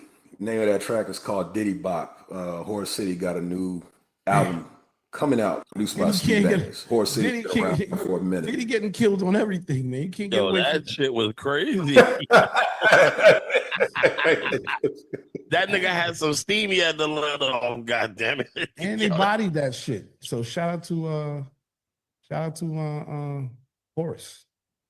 All right, Horror City. That shit reminded me of 50 How to Rob. Matrix. That shit was crazy. All right, well, we're gonna bring our next guest up to the stage. Hold on. We got a little bit of feedback going on, but we're gonna fix that. Not Ron Brown's in the building. So yeah, we're gonna bring our next guest up. Hailing in from, it's such a crazy story with this artist because they actually reached out to us, and I didn't expect all of that stuff to happen. But shout to Inez X, which is a different story. I can't wait to talk to her. And yeah, Inez, are you there? Hi, I'm here. Where you at? Hold on, I'm trying to find you real quick. I know. Okay, I see you. I see you. A lot of people and whatnot. We're gonna Yes. pull you up to the front and do you properly over here. You know what I mean? Yes, love it. How you feeling? Wait. Before we get started, do us a big favor. Just turn your phone to the side. That way we get the full view, and you look great on TV. That's what we're talking about. Oh shoot, work it out. Okay, hold on now. Nah, that's what's up. How you feeling? I'm feeling amazing. How are you feeling? It's great, man. You know, it's a beautiful day. You know, I'm excited. You know, everybody's just chilling out and whatnot. Where you tapping in from? I'm in LA right now. Oh, that's where that bright sunshine is, man. It looks really peaceful out there. It looks great. Natural it's light. shoot day, shoot week, but just enjoying all the sunlight because it's finally getting a little hot. Where are you guys at? We're in New York. Oh, okay. I love it. Yeah. We're in a penthouse. We're in a nice little penthouse situation. Wow, it looks, like, okay. Yeah, we got some palm trees behind us and whatnot. Kalia's over Yeah, here. well, I thought you were in LA. I'm not gonna lie. I was like, okay. Hold on now. No, I'm just talking shit. But shout out to you, man. I'm gonna ask you. You said you're doing a photo shoot. Who are you doing a photo shoot for? I mean, right now I'm just in like content mode and recording mode, album mode, just getting everything together. So it's like this week is a shoot week. Like every day is content. So I'm just like, I'm still in hair and all the things. I was like, all right, we gotta like just make it look good for now. Just go. Nah, you put it together nice. So that's a good start because a lot of people know you, right? But then you got a lot of people that don't know you. I feel like this is a good bridge into the world of Inez X. And for those who don't know you, let's start at the beginning. Like, who is Inez X? Where are you from? And how did you get to where you are now? Because your path isn't so traditional. I love that. That's a vibe. I mean, yeah, I'm a New York girl, of course. You know the vibes forever and always. Like, I'm a New York girl, but I feel like New York made me, but LA has really left a really big impact on me. I've been in LA for a while now. I'm a Middle Eastern girl, and right now we on this lover girl whole wave, and I feel like for me it's like an important thing to be strong in what my identity is about. But right now it's like really in a time that there's so much division going on and so much things going on. I really want to just be that person that really is like, we got to start coming together more and through the music and really like putting all the vibes in the music, because that's been my whole thing. I've been really owning my Middle Eastern side lately, but I think for me it's been really fun to tap back into my New York girl side, my LA side, my like American girl side. I think right now we really need that representation and then voices to really speak up and really be about, I'm all about love and unity and bringing the people together. And I feel like the people need that right now more than ever. Yeah, I feel like that's why you got a wave. It comes off very positive, like you said, loving, very I'm gonna give to you, which is good. Like that's what we need, and it's a good vibe, man. And shout out to you so you're from what part of New York? I'm a Brooklyn girl. That's what we love. Because you wouldn't. It's dope because you wouldn't know that. You know what I'm saying? So shout out to Brooklyn and shout out to you. And so how did you find your love for music? Like, where did it start for you? I think being a New York girl and being a Brooklyn girl, really, it just always was like the arts, the creative energy was so alive. Just ever since I was a little girl, I like was share when I was like in first grade in the play, you know, I went to PS 180, shout out PS 180. And, you know, it was just like that's where I really fell in love with the stage, like first grade. Like I was like, I love this, you know, like this is so fun. How do I do this? But you know, being raised Middle Eastern, it just was kind of like not the traditional thing. But now it's like we in a new time. Like, you know what I mean? It's the time. Like we're that. I'm a creative person. I always love the arts. I always love to sing and dance and be in front of the cameras. But you know, even though it wasn't the traditional way, it was just like I just knew it was what I love to do. So I was like, all right, I'm gonna do this. And in my adulthood life, I've just fallen in love with every single part of the creative everything and just studying all the artists. And I think being from Brooklyn is such a beautiful thing because Brooklyn is like every culture, country, person. New York is, period. Like it's like everything. And after going all around the world, it's like, there's no place like New York, you know, because it's like even being in LA, I love LA, but I feel like New York is just that blend of all the cultures. So I feel like, you know, what I love about being creative and being in this music stuff is being able to just like explore. I'm like a kid in a candy store, like all of my like if you know my all of the things that I want to explore, you know. So it's just fun for me, you know. Uh-oh. Oh, there you go. So, in your opinion, the music scene, like in New York, we got SOBs, we got different clubs that as soon as you come, you can just touch down. How is it in LA? Like, what's the difference in the performing on either coast?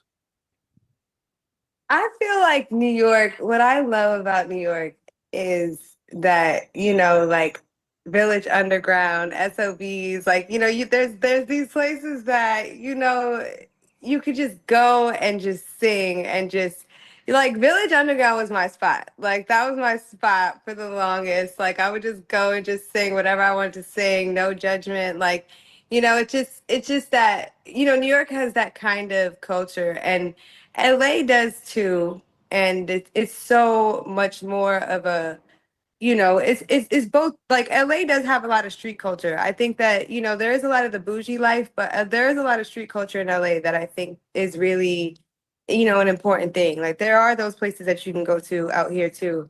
I feel like New York built me though, in the sense of like I was doing those like open mics at Village Underground and doing all those kind of things. And it was just a good time just to just sing. And, you know, on my first tour, SOBs or, you know, doing, you know, SOBs, just, you know, it's just like these are just places that you got to go to. But LA got those spots too. So it's kind of like, you know, like it's kind of like both. You know, now I feel like I really love both so much. Like I'm an East Coast girl, but I love the West Coast. I do. I know it's hard because I know my East Coast people are like, nah, but I do. I love both. And I'm a Middle Eastern girl, but I'm on the West, you know, so I love it. That's dope. That's dope. So your career, yeah, give us some love. Word, shout out to Ina's ex, bi-coastal, tri-coastal, you know what I mean? Going all over the world. Global, baby. No. That's what I'm talking about. Do you remember like your first breakthrough moment? Like take us back to that. Like what was the first breakthrough moment through art? Was it through music? And what was that? Or was it through modeling? Or what was your first like moment that you remember when people really started to give you some attention? I remember I was doing an open mic in like Washington Heights because I was living in Washington Heights and it was just random. And this is just speaking on this topic. This is like one of those moments because you know when you starting to do music, it's like or whatever you're doing, you go through those moments of like, is this what I want to do? Is this what I'm going to do for the rest of my life? Is this real? Like, and I remember doing this little performance, and I remember singing a song. And someone was like, "She sounds like Tina Marie. She sounds like Tina Marie." And that was my first time that the crowd like applauded because I was having a lot of like Lauryn Hill Apollo moments. Like it was just like, oh, like this is terrible. So I was like, wow, what's happening? You know, it was like, when am I gonna have that moment of like actually being applauded? Like it's just like, you know. So it was that moment, like that first moment of getting applauded and the first moment of getting like, like it was like that first moment you get your flowers and you're like, oh my God, this is so fun. And they said you sound like Tina Marie. Now, full circle moment when I dropped Lover Girl, like Lover Girl was like, I don't know what's going on. But Lover Girl was like, kind of like by Tina Marie, like the OG. So I feel like it's just like those full circle moments are always fun, but that was definitely one of those moments, just being on stage, definitely for me, the music thing, I love the camera. We have a love together, but being on stage is definitely that moment. And that was one of the first, and then a few moments after that, for sure, like that, were definitely like, oh my God, but yeah. Awesome. All right, full circle. We're back here now. Things are blowing up. Talk to us about the new project, and the single that you recently released. Yes. So yeah, Lover Girl. And, right now we are getting in full speed to start really dropping this project. And Lover Girl for me started off as like, my Lover Girl side, but right now it has evolved.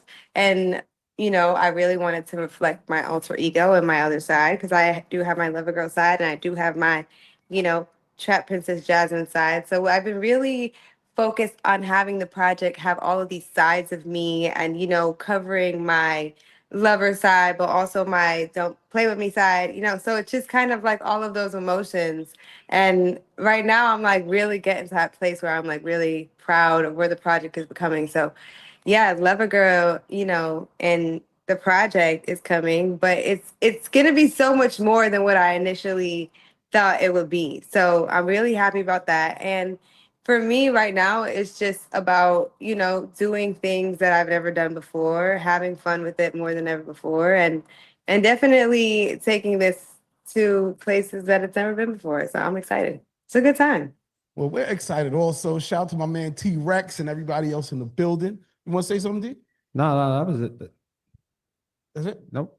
All right. Good. Well, we're excited, as we were saying. Can't wait to hear the music. That's what I was about to say. I wanted to hit it. I thought she was about to say we're gonna get to the music. Segue into the song. That would be good. Okay. Perfect segue into the record. Hold on. No, I do want to say something. Shout out to you and your team, because CL mentioned earlier that we threw the promo up and you guys reshared it and re-promoted it that you was gonna be on the show, which is very big, because for some reason this new industry, everybody just thinks that they should just show up and be interviewed and not do their due diligence of letting their people know where they're going to be interviewed at, So Exactly. Appreciate you all the way from LA. That's a Brooklyn. Course. Brooklyn keeps on taking its talent. Keep making it. Well, all right. Well, let's play the single Maniac. Anything you want to say before we push the button? I mean, it's New York, my heart, my love. I love that y'all in the town. I wish I was there right now. I'm a little jealous. You I'm supposed to be coming out there ASAP, so I need to come there. I'm there in spirit though, for sure. Well, let's do it, man. So everybody, check this out. This is Inez X, and the song is called Maniac. Hey.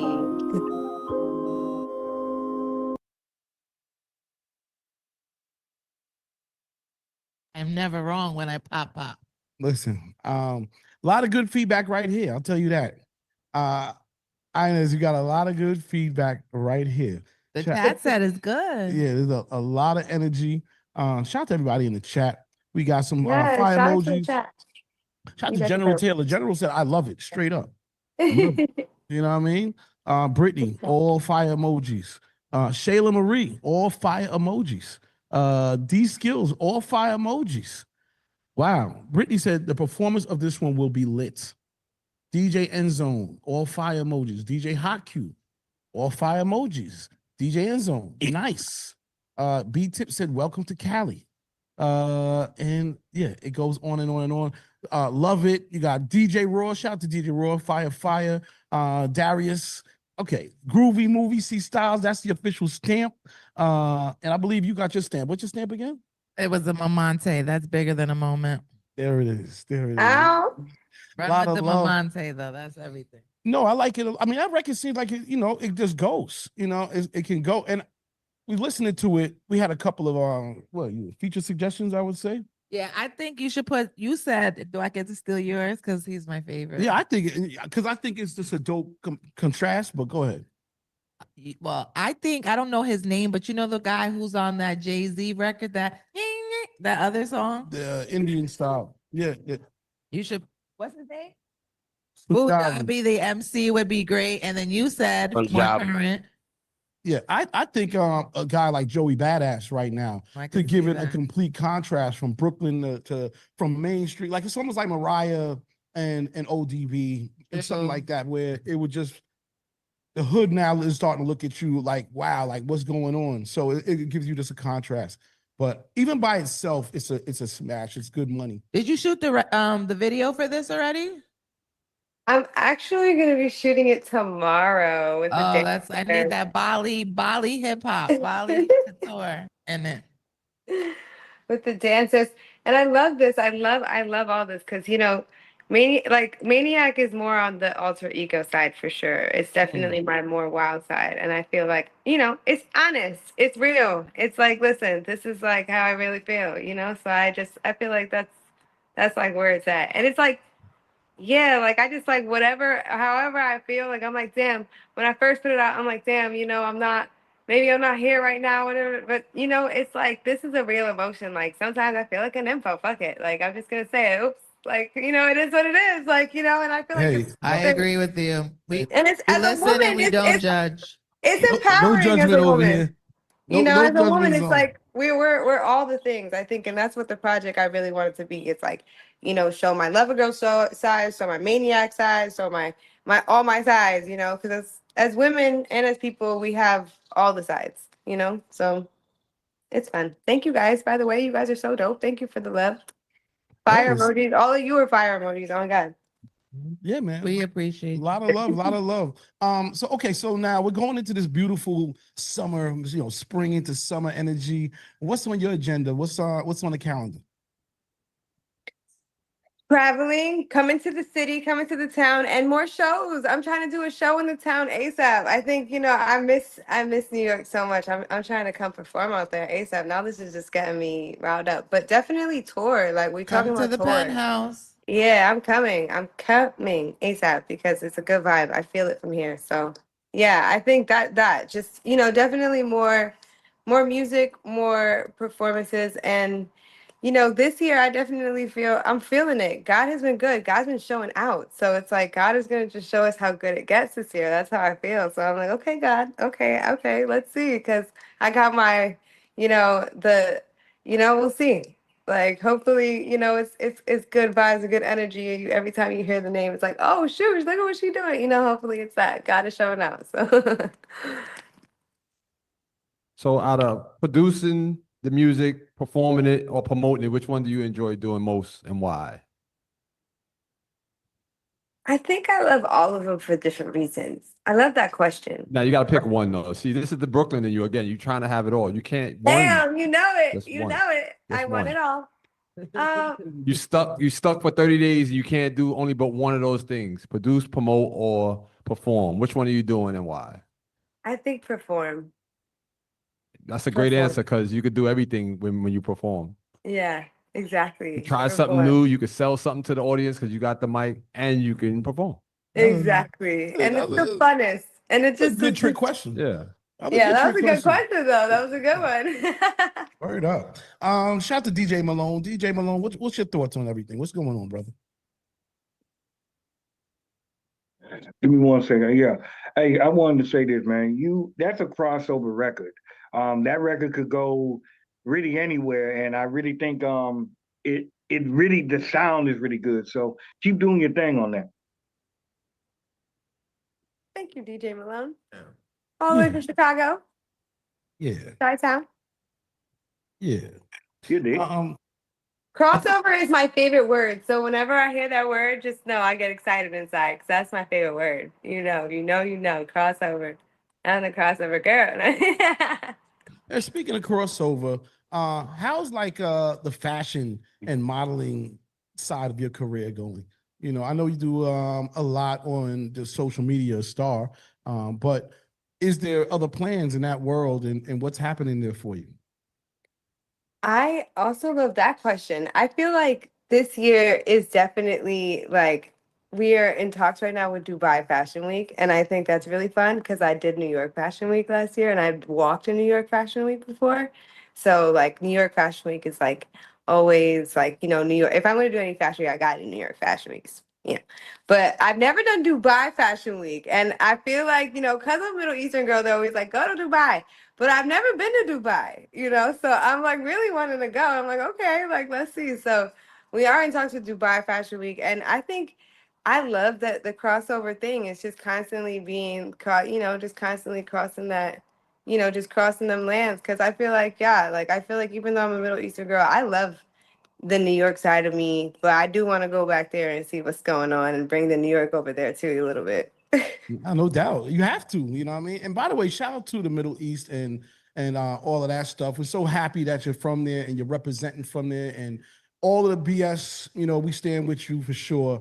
And love the fact that you are making waves globally and representing the culture. You're not, you know, standing down, you're talking and you're representing, you're showing up and you're pushing dope records and you're part of the culture, which is probably more important than everything else. You are actually a part of the culture representing. So shout out to you, shout out to Palestine, shout out to the whole Middle East. I love it all. And we all supposed to be created equal. What are we doing?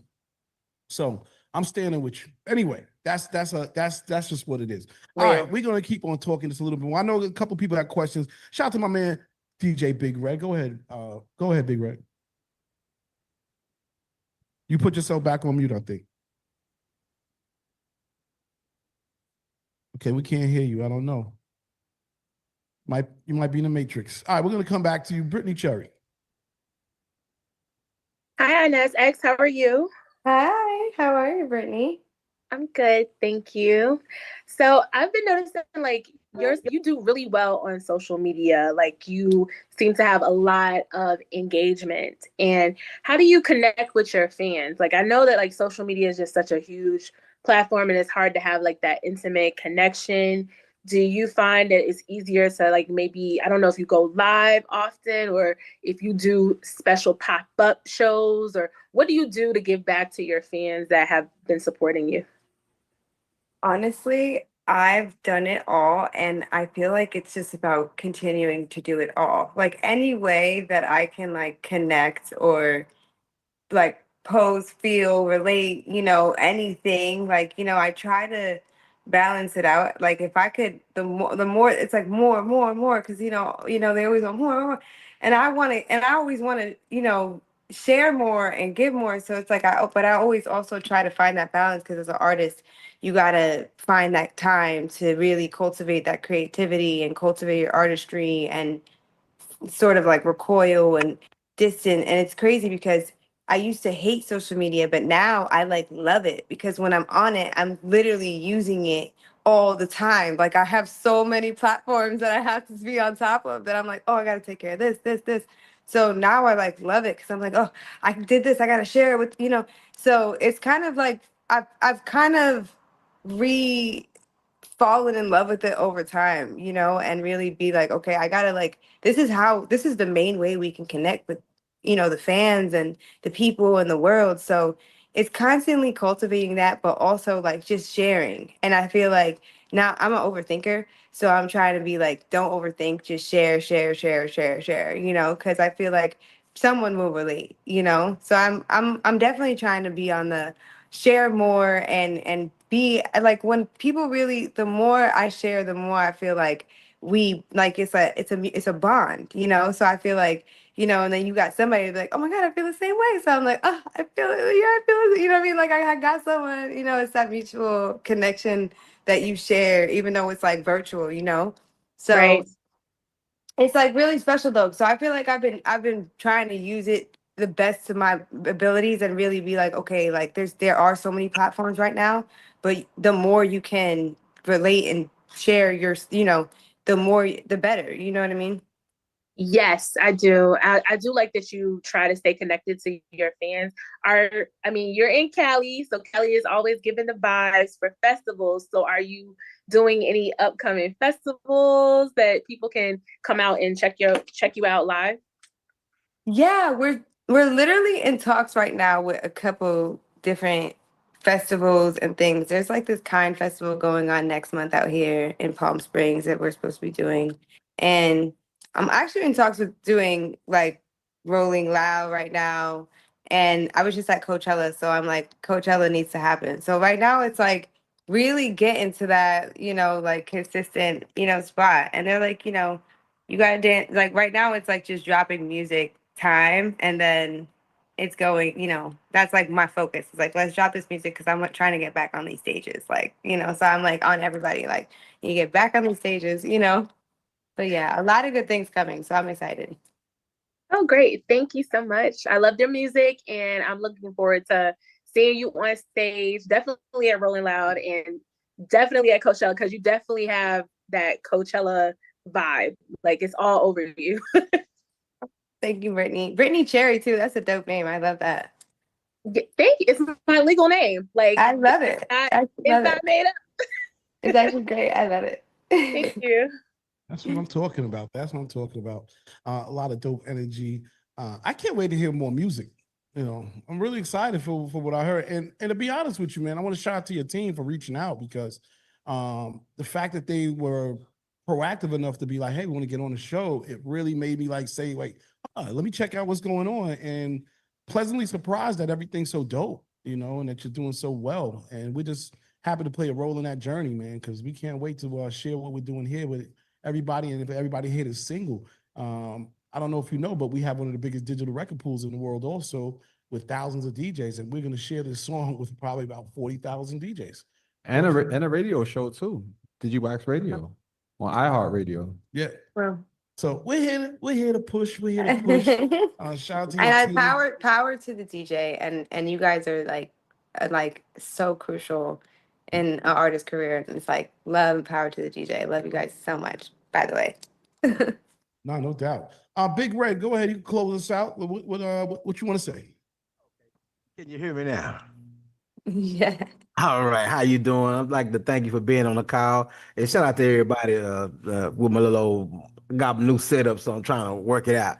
All right. So the song, me listening to the song, it sounded really, really good. I liked it. As far as, the engineering sounds wonderful. And my question to you is, being Middle Eastern and Middle Eastern descent and everything, are there any other artists from the Middle East that you can say that hey, I kind of, like this person right here that you can kind of say that I wouldn't mind collabing with that's coming out? I feel like I love all of the Arabic Middle Eastern artists, like all of them. Like there's so many right now that are really making waves, and like Arab pop is like popping, and I love it. I'm really I'm really passionate and I'm a little crazy about it, but I do feel like I, as an American girl, have been so obsessed with both the Arab pop stars and the American pop stars. And I feel like I've always been obsessed with like the ones that were like even like half Lebanese, like Shakira, and like like other ones like belly dancing with Shakira, like was always like, oh, I want to, that's my dream, and like things like that. So it's like I always was obsessed with the Arab pop stars. We have huge, huge, huge pop stars, and right now it's like there's so many making waves that like I'm just like, wow, like they're. But I feel like, yeah, I love the ones who are like the blended and making noise on, in the side, because it's like really fun, you know what I mean? Like even when I see like, Nav or like those, like I feel like, damn, Nav is making noise and he's an Indian boy. I love that. Like, I feel like when I see someone making noise on the pop charts and like American charts, I'm like, oh my God, like they're doing it and they're like, that descent, and it gets me really excited. But not to take away from all of the Arab stars making it happen, like there's just so many to name. Like, I was just talking to someone today about, there's a huge one, he's Palestinian, his name is Mohammed Asaf, and he has the Demi Falastin, and that was like a huge anthem for the Palestinians. So I feel like, something like that, we were talking about doing a collabo like that, because it would be like something that's huge for the people. And then, but yeah, I feel like the goal is to start making noise and being the representation here in the States, because that's what I've always fallen in love with. And being, raised in the States my whole life, that's always what, like always what I've always been so excited to see is like a Middle Eastern person that's on that's making waves on our charts, like on the American charts. That's why I'm like, oh my God, they're doing it, you know? So more of that. Absolutely. I really, like I said, I'm honored to be on the call with you. And like I said, you keep doing your thing and keep representing. And I'm like, CL, hey, I love the Middle Eastern thing all day long. You know what I mean? For like culture and everything. And my last thing is, if you could put together your own dream team to work with, who would you put together? That's a really hard question. Oh, wow. Oh my gosh. My own dream team. Like, well, I feel like I know this is hard to say right now, but like I like as a producer, I would want Kanye West because I feel like if he produced one of my records, it would be insane. So he's one of the best producers of all time, no matter what. Is it cease like just living? No, like I don't know, like just I feel like that's a really hard question, and I really want to, it's hard, especially in these times, because things are changing so fast. But I think honestly, I would have, the right answer, and I really feel this way because I'm gonna think on it more, is having a team full of DJs because you guys can blow up my records, and that's all I really need. Let's go. So for now, until I find that answer, that's the answer. All right, then. That's what's up. All right. Again, I'm DJ Big Red out of Dallas. I appreciate you for taking my questions. Thank you. That was a great answer. I had to think about that one. That was a good question. That caught me. I was like, oh wait. No question. Well, we're not gonna hold you up any longer. I feel like you we've been blessed with your presence also, and really good energy, and really proud and happy for you. Bi-coastal, tri-coastal, all over the world, and making good music. And listen, we got the DJ pack. Shout out to your team. Well, I don't know if we got the DJ pack. I think we got the email with some information, but we'll reach out to your team, get the DJ pack, put it up on the site. And for those who want to get in contact with you, who should they reach out to from your team so they can say, I know some people might want drops for their shows. They may want some interviews or some clips, or they may want to take some of your content, reshare it. What should they do? Yeah, I think Kathy, where is she? Is she here? I think Kathy's here. Reach out to Kathy, or, you can always, show me love, follow me and follow back. I'm, just, show me love too, But yeah, reach out to Kathy. I think she's here. I think she's on here, and she set this all up. So yeah, she'll set it all up because she's the GOAT. Hey, Kathy. All right. Well, I think I have Kathy's information. If anybody needs it, just DM me and I'll make sure you get it. And we'll just keep it fly like that for now. Cool? Yay. Okay, guys. Thank you so much. This has been so amazing. And, shout out to you guys being in the city. I'm going to be out there soon. And you guys are amazing. Thank you for everything. This was so fun. I had a good time. Thank you. Thank you for pulling up. Word up. I can't wait to meet you guys in person. I'll be there soon. Yeah, see when you touch down in we said July she come in? You didn't give us a date yet. July. So we'll do that. For sure. Yeah. All right, Inez. Well, do your thing. Peace and love. We're gonna play another record and come back with our next guest who's in studio and check this joint out. Hi guys. Peace.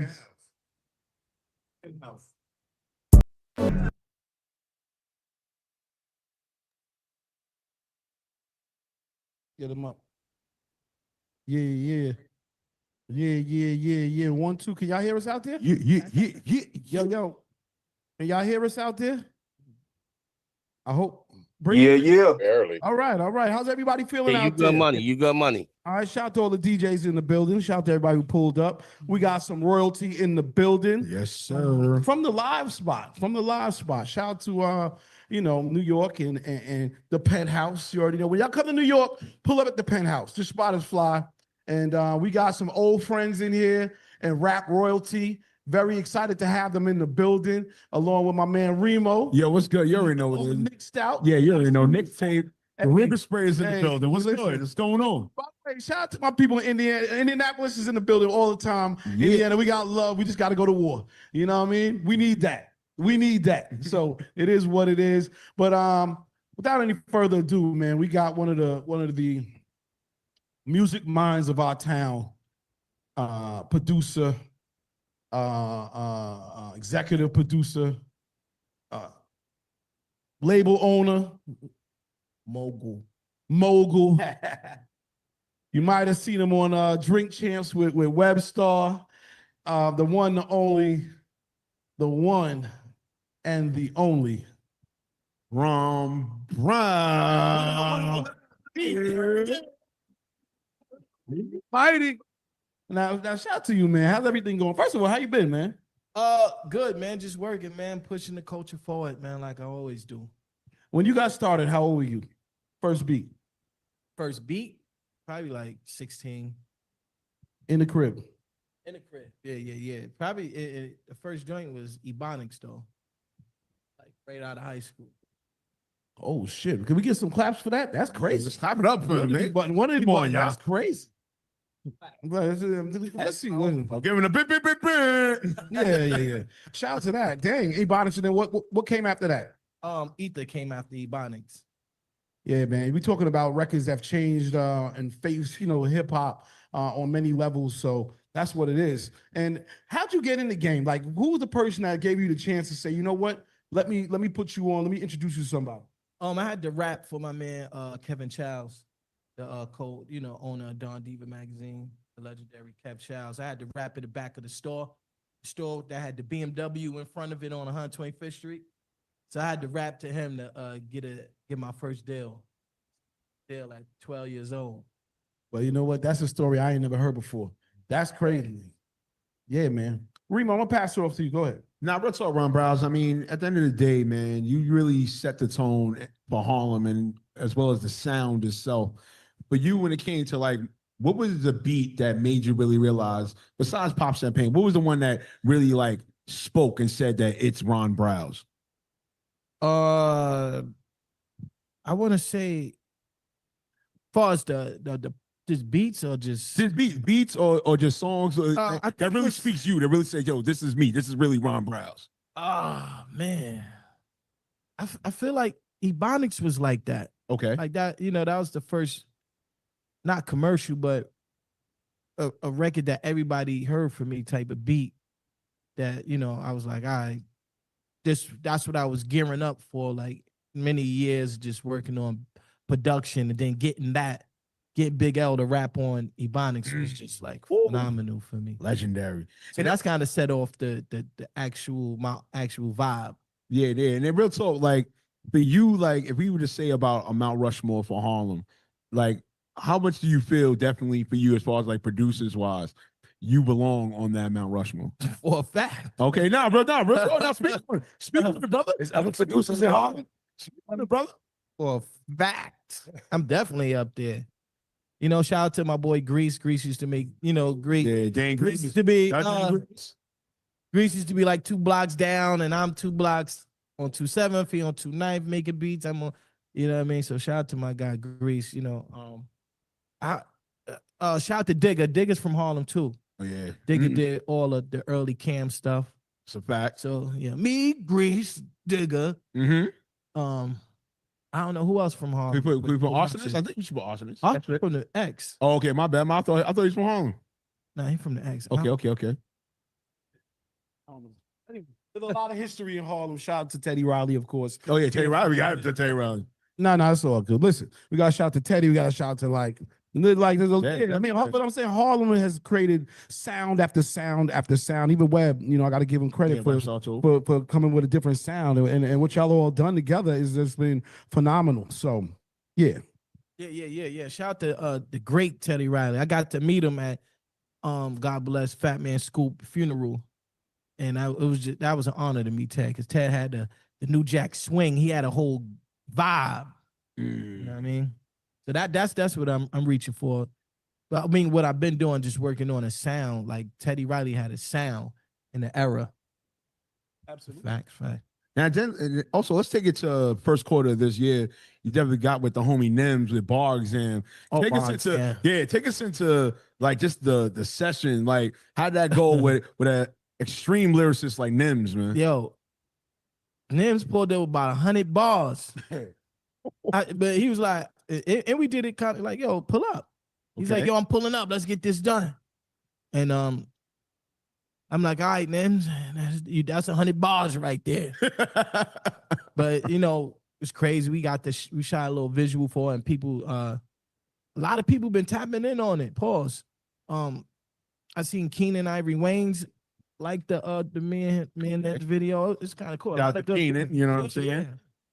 Good feedback on that. SNL action, and then also too, same thing with American Baller, man, getting with Webster on that. You know what I'm saying? American Baller Starter. Oh, Starter, my fault. Yeah, shout out to Starter. Starter is my guy from Staten Island. Okay. Yeah. So definitely with that, it definitely brought you back to the original sound. Yeah, you know what I'm saying? yeah. That you originally do. How was that feeling going back to that original sound, even though you've done many other sounds? But how does it feel like in 2025 coming back to your original sound? This is what I do, man. Sometimes you gotta silence the noise, right? Of what's going on and focus on what you do, not pay attention to what everybody else is doing. So that makes you start creating your own with your own vibe instead of you following what's going on. Yeah, and that's something. And now second quarter. What's second quarter like? I mean, we're in the middle of the second quarter, but what's it been? What are we looking like? I see Ether Gang's here. Yeah. I know about Mac. Yo, shout out to Mac. I met you when Mighty. Side note, when I met y'all a couple of weeks ago outside in Brooklyn and all that, you know what I'm saying? Shout out to Ma as well. He sent me the shotgun track. I ain't gonna lie, shotgun fire. Yo, I ain't gonna tell y'all. I was like, oh shit. Ron Browns and them starting again, yo. So yeah, just take us in that, man. Like just with Ether Gang alone. What's the second quarter gonna be? Is me being able to push a sound. And these guys I think is talented. Mac, Double O, Wolf ain't here, And we decided like yo, let's get together and do something. You know what I mean? Push a movement with a sound. All right, that's what's up. That's what's up. Yeah. Now I'm gonna ask you something, man. I know it's probably like a generic hip hop question, but if you had to battle yourself, what tracks do you feel would beat the other one? Like if you had to do like top three, like three versus three, which ones do you feel for you in your career would like definitely outdo the other? If you had to think about it. What do you mean? 3 tracks? Yeah, just 3. Yeah, 3 on 3. Like just 3. If you face yourself, like what 3 tracks definitely would beat the other tracks? I whip your head, boy. Okay. Ether. I want to say.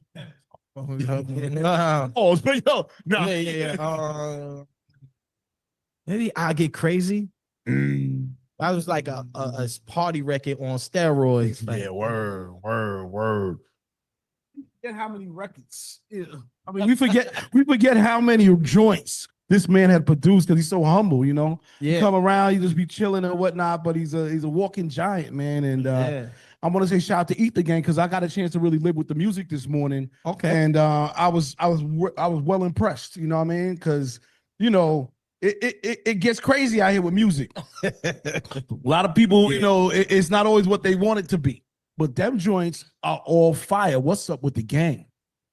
Hey man, we just and there's not a lot of we don't do a lot of it's just from the heart from all of us. I think it's no gimmicks. Now it's like, yo, that's the beat.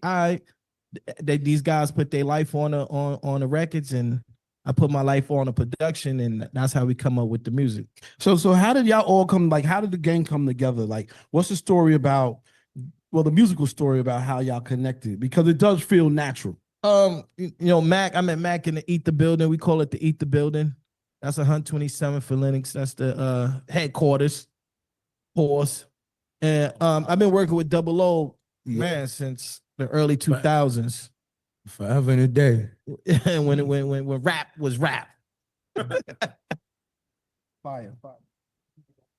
All right. Well, want to say something? Say how y'all. Yeah, Almighty Mac. You already know. It's a show. We about to take over, nigga. The Almighty Ether Gang. I'm gonna pop my shit. Cause it's just the beginning. Yeah. You know what I mean? And just like for my Knicks, it's just the beginning, baby. You already know what's about to happen. But we care about the music. I think so real quick, and even Double O, we still write. You know what I mean? We don't just go in and think off our head, which is cool too. But we take our time with the art. because we care about it. So sometimes when you just speed and it shows in the art. So what we doing is we giving you our life with no cap, but it's still in the art form. And we've been around hip hop for a while, so it's a New York thing that we bring it back because this is ours. We gave it to the world, you know, and so there's a lot of rich people out there. There's a lot of blessed people out, saved people out there from hip hop, but it started here in New York. So I ain't gonna say it's gonna end here, but it's back here. This what we on. You know what I mean? Yeah, the fact. Right. Well, we we don't got a lot of mics, but we gonna get into some music, man. I want to play some joints, show the world what's going on. Shout out to all the DJs in the building. We see y'all on the Zoom, and let's get into the record, man. So I was listening to the joints today. You know what, Ron? What you want to play? What you want to play? But everything is hot. Yeah, no doubt. Hot. No doubt. I think I'm just gonna rock this joint right here. I ain't gonna talk about it, but this joint was set it off for me. I think this is the record right here. All right, let's do it. All right, check it out. This is for the album. When is the album coming out? We going for like the first week in June. Okay. Let's set the summer off right. Eat the Gang Volume 1. Yeah. Volume 1. Yes. All right, let's get into this record. I ain't gonna talk about it. We're just gonna play it. You know how we get down. New Music Wednesdays live.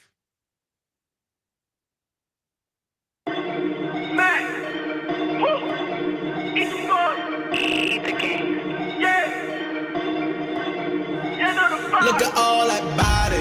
Ay, I'm looking at you like a hobby. She like you never gonna like me. Shorty, all this money can't stop me. All I wanna do is see you shake some. Till it's late some. Shorty shake some. Nothing about me, fake, nothing. They like, wait, hey, they coming. Huh, smack, you know how I'm pumping. I'm a nut, baby, I need money. See a track star, baby, why you running? Got the KKK for you niggas, I be gunning. I'm a dumb out, baby, I be thumbing. Throw the ones out, we just trying to function. Hey, you crazy, what we gon' do with all this money? All that body, ay, I'm looking at you like a hobby. She like you never gonna like me. Shorty, all this money can't stop me. All I wanna do is see you shake some. Till it's late some. Shorty shake some. Nothing about me, fake, nothing. Face card on wall, ass on go. And you smell good, girl, you bad and you know. Let me see that ass, how you throw it? Let me see that tongue, how you throw it? What? She got that wet and she know it. I'ma need a raincoat when I go in. I treat the money like a pitch when I throw it. From a mama or a doctor, either way she hold it. All that body, ay, I'm looking at you like a hobby. She like you never gonna like me. Shorty, all this money can't stop me.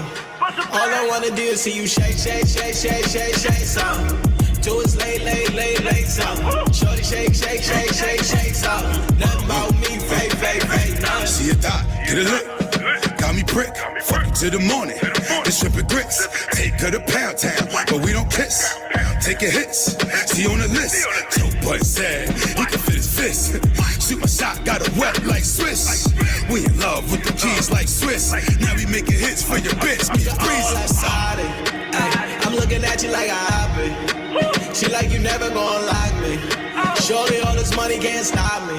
All I wanna do is see you shake some. Till it's late some. Shorty shake some. Nothing about me, fake, nothing.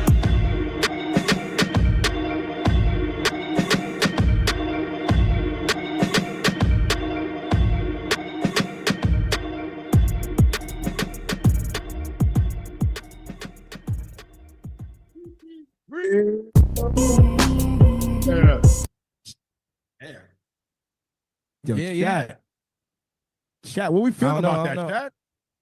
Yo, chat, what we feeling about that, chat? Party, I ain't gonna lie to you. Yo, Brittany, I know you want to stream. I know you dancing in your room, Brittany. I know you treat your room like rooftop, Brittany. Party real quick. Yo, that was crazy. Yo, bro. You already know. Bro, come on, man. You can't be doing that, man. That's diabolicalness, yo. Hey. Yo, that's diabolical, son.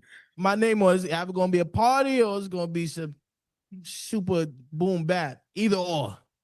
And we doing this a week before, well, Summer Jam month? Like this what we doing?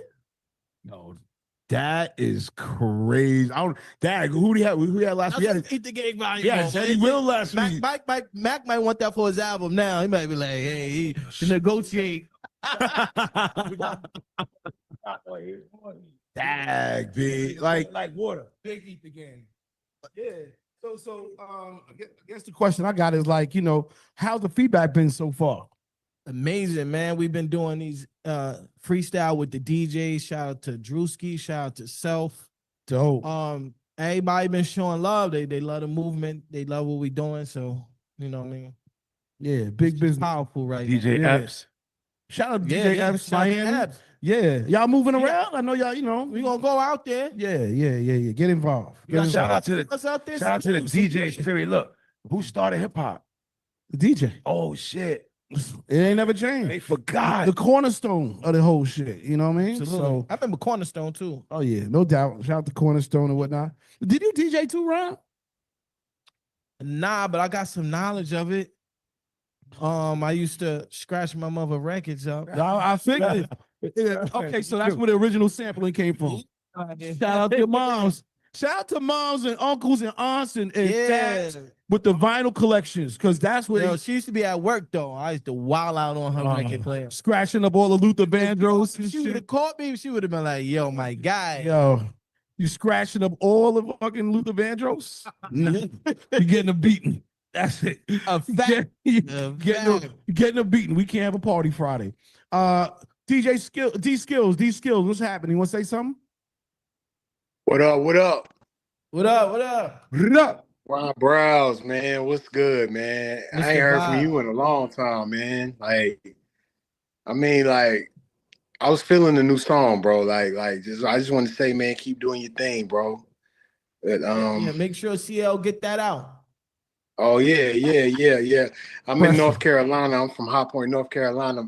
My rap name is D Skills, aka Divine Skills. You can find me on Spotify, Apple Music, Tidal, wherever streaming platform. I'm on there. But man, I gotta ask you, man, what was it like working with the late great Big L, man? Because Ebonics, man, that's one of my favorite Big L records, as well as songs off that, as well as the songs you did. What are the songs you did on that Big Picture album? Besides Ebonics? Oh yeah, the Heist. I like that one. And Cashing the Dice Game. Oh yeah, them joints was fire, man. This was after his Columbia deal wasn't working out. And that was right before he's about to sign a Rockefeller. Yeah, because I was looking at your Vlad interview and you was talking about it. And I kept hearing rumors about it, and they said it was true. DJ Premier said it was true. And Help me cook. And if Big L didn't get killed, that would have happened. That would have happened. Yeah. I would have did the whole album too. Oh yeah. But it was in a group, the Wolfpack, right? Yeah, Wolfpack with him and Gruff. Yeah. Shout out to McGruff. That's my guy too. Herb McGruff, man. Herb McGruff. That's one of the most underrated dudes in Harlem. I got like one more question. Ether. Yeah. What was it like producing that record and the one on God's Son, Last Real Nigga Alive? What was it like producing them records for Nas, man? That's one of my goats right there. I didn't know Ether was gonna actually be a disc record. That was, so just like it was a surprise to the world, it was a surprise to me. I thought it was a regular street record. I'm gonna hear. Yeah. I went to the studio, it was a disc record. Oh, a big one. And I was about to say, you gotta change the lyrics, man. it was scorching. I tell people that that's cool. This go. Hell yeah. No doubt. Yeah. But yo, keep doing your thing, Ron, man. And I can't wait for your next project or whatever you do. Yeah, Eat the Gang Volume 1, man. Eat the Gang. Okay. Shout out to the whole Eat the Almighty. Gang. Stay up. All right. Thank you, D. DJ End Zone. Hey, what's up? What's up, Ron? What's going on, man? DJ End Zone, female DJ coming out of South Carolina. I'm loving the joint, and I always liked your joints even back in 2008. And it must be a coincidence or something, because I was just playing Grand Theft Auto: The Ballet of Gay Tony, and I heard Arab Money and Jumping Out the Window, and I actually like the song Jumping Out the Window. And I was like, window. Yep. And I call myself the GTA DJ because I mix songs from. Did it. We said I'll be dumping out the window. And I call myself the GTA DJ because I'm always mixing songs from GTA soundtrack. That's like my style, my thing. And I have a question.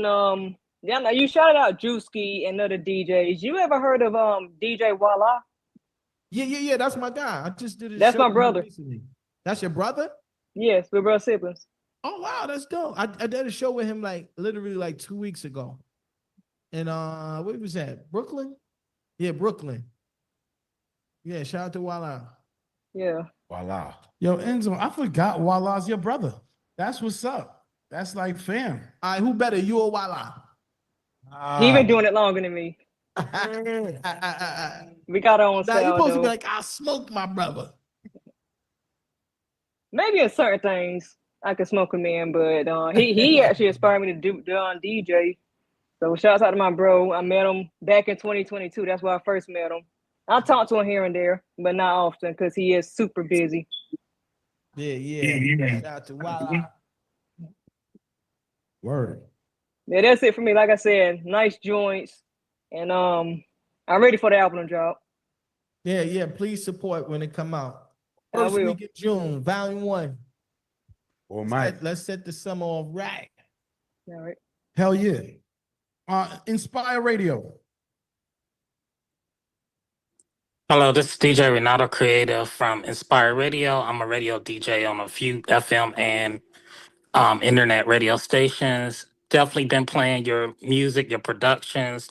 Definitely gonna spin the new songs. But I just wanted to give you a shout out and tell you to keep doing what you're doing. Thank you, man. Appreciate it. Appreciate the support.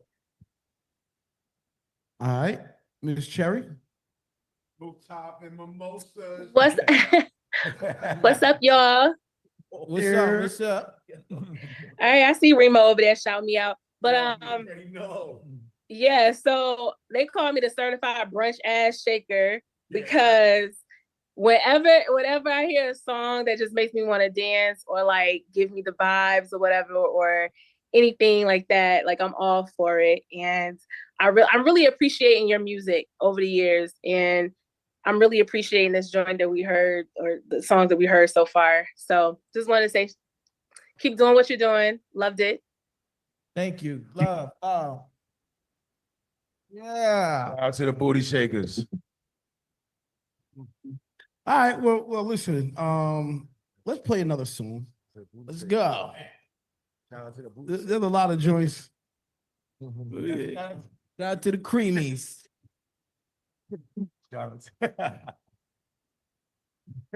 Talk to us about Streets Got 'Em.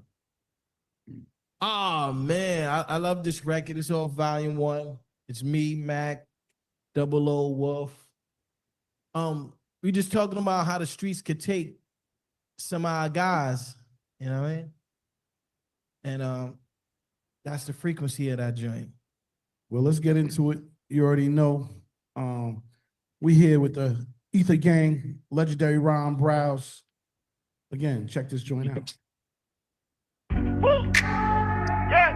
Remember the time that I was rock bottom? Yeah. Niggas looking at us like it's our problem. Yeah. Some of my niggas ain't here because the streets got them. Yeah.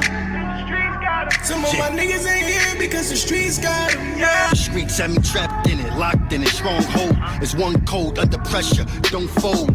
Remember I was rock bottom on the floor. I had to elevate my hustle to earn more.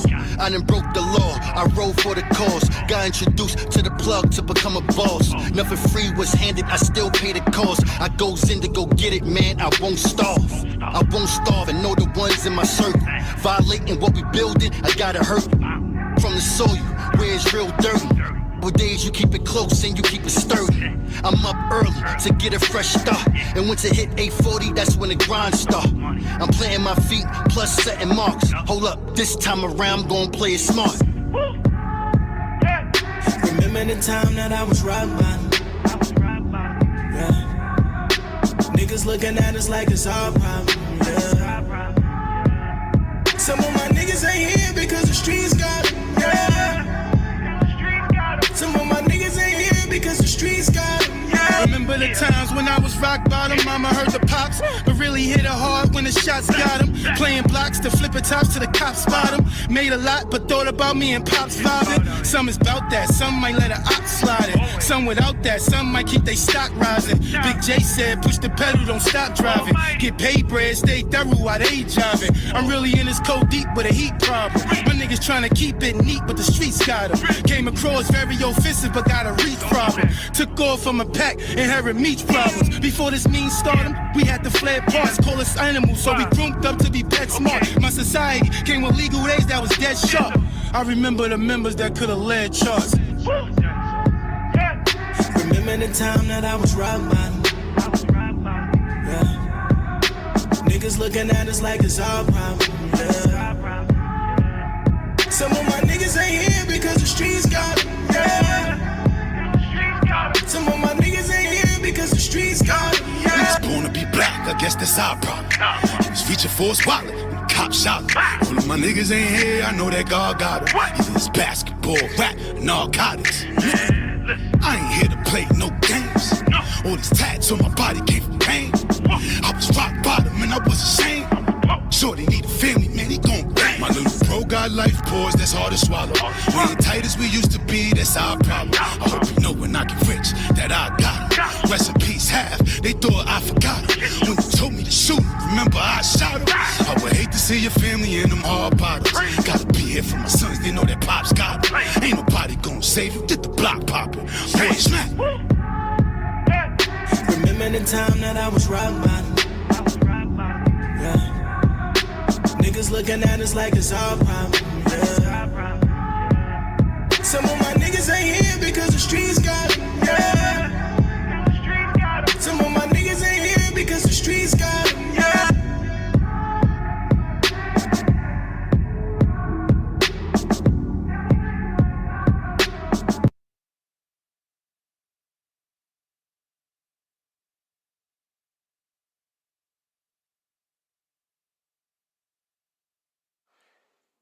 In New York, you're on mute.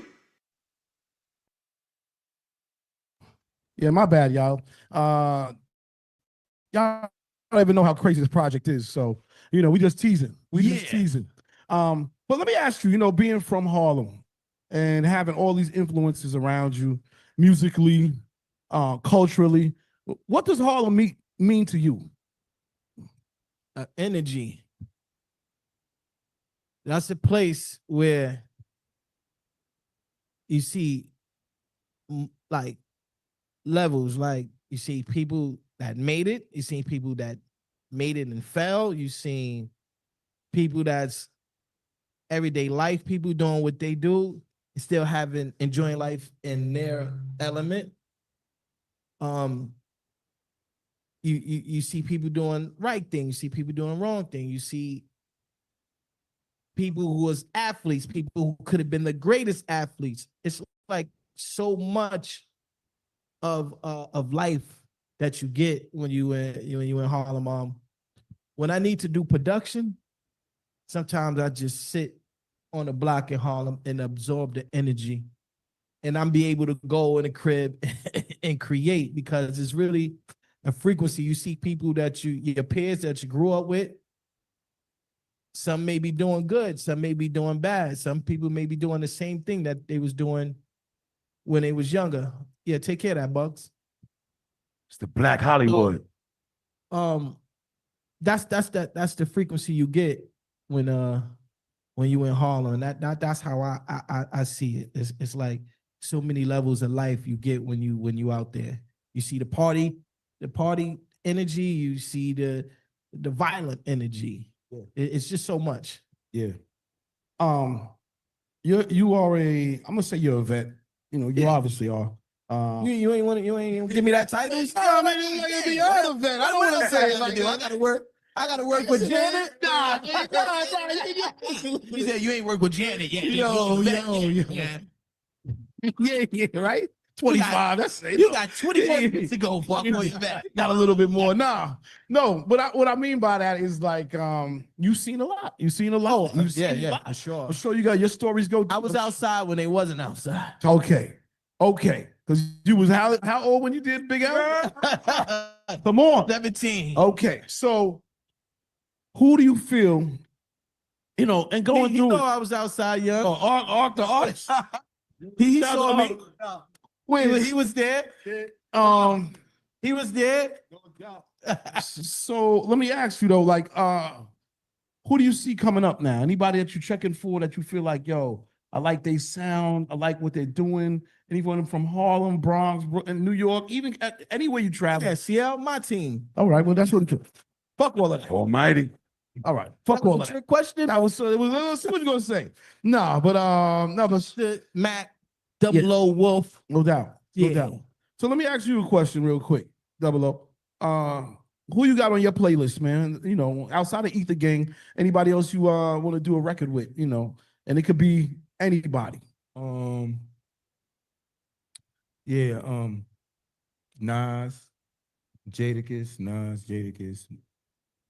Mook Rex, my day ones mostly, the family. Yeah. They dead.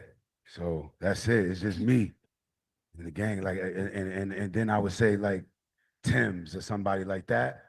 Or even Bobby Shmurda. Come holler at the gang, man. We got some energy for you. Facts. For the city. Well, everybody dead. Nipsey and Pac. Those my guys and Big, you know what I mean? Respect. Well, listen, we're gonna play some more music. We got one last record. We gotta play this joint and get it in. Earth Gang album coming out. Earth Gang. Eat the gang. Almighty, eat the gang. Almighty, eat the gang. Squad. Eat the gang. You come in with the Earth Gang t-shirt. Earth Gang. Earth Gang. Nah, let me keep it real. Love. That's my bad. Shout out to Eat the Gang. Let's get into this joint. This is actually the record I feel like this is the summer joint right here. Okay. Like I said, I wanted to sort of build it up, but this record right here, to me, I'm saying, man, I was listening. I mean, there's a lot of music, but I felt like this is automatic. And again, I don't like to talk about it. I just like to play it. But check this joint out. The Ether Gang project will be dropping this Jump, bro. All right. I don't know what it is. All right. Earth Gang. But check this joint out. We might have to. That's probably right there. That's straight crack. That's like if you come out on the block and it's a 10. Word. This Saturday. Right. So this is what I was saying. This is the song of the summer because the energy's infectious. The energy's infectious. It can go to we're Patterson, Jersey. We're Patterson, Jersey this Saturday. Strip club. Yeah. Hell yeah. All right. Shout out to everybody in East Coast. Shout out to everybody in the chat too. You got a lot of fire emojis. 2025 Uncle Luke Bob. Shout out to DJ Head Rush on that. Yo, I might be able to get Luke on that too. Hey, Head Rush, you might get Head Rush, you might get some publishing, yo. Might get Luke on that, man. Remix. Yeah, it should be on now, yo. Uncle Luke. Yeah. Go ahead. Sir. Yo. Nah? Okay, I don't know. 4D, double. Wait a minute. So we got K-Max seemed like a dope party anthem. DJ Raw gave it a mic check. Rob TZ, all fire emojis. Let me see what else is going on. Okay, there was a little arrogant about something. Something else. I just realized he did Boots on the Ground. No, that's not something. Yeah, I did Boots on the Ground remix. That's the one I'm playing on Hot 97? Everybody been playing that? The remix? Yeah, I've been hearing a remix that's been going on. Like my shit? It sound fire. I don't know. It must be. You serious? Must be. Yeah, I just All right, so we need that on Digiwaxx. We need it. Yeah. We need that. This is a good. Send it to you. By the way, this is the weekend to set that record off that we just played, as well as the remix. It's Memorial Day weekend. It's Memorial Day weekend. Yes. Oh yeah, we bugging. This is the kickoff for the summer. So Let's it go. is what it is. But listen, man, we here. Eat the Gang in the building. Oh yes. Like the project is coming out. Like June, first week of June, man. So first week of June, we'll be all over. Hey, are you gonna bring back some old, like, what's the promo plan? Are you gonna bring back some? Are we gonna get Snipes back in the streets? We gonna go back to Bad Boy days? We gonna go back to Def Jam days? What we doing? Just Like, gave me an idea. listen, we need the visuals. Yeah. We got what's the name coming up in Harlem in Get the summer? posters and all that shit like that. Up again, right? Grant's Tomb. What we doing? Yeah, why not? So we got to bring all the old culture back. I think that's about, because the new culture don't know about that part of the grind. They just used to press and send, but they don't know people are real visual. Like when you outside walking, and if you see something like Trick, like, yo, I gotta go get that project. Okay, let me hit that QR code and make something bomb. happen. So That's a fact. Yeah, I got to put that out there, man, because we missing that. Some of the old grind and stuff. And of course, we're gonna have this microwave crap. Nah. He said, nah. Because there's a lot of that shit. And it's bringing down the frequency of the music, yo. Everybody put fire on anything. Hate it. We can't do it. Do it.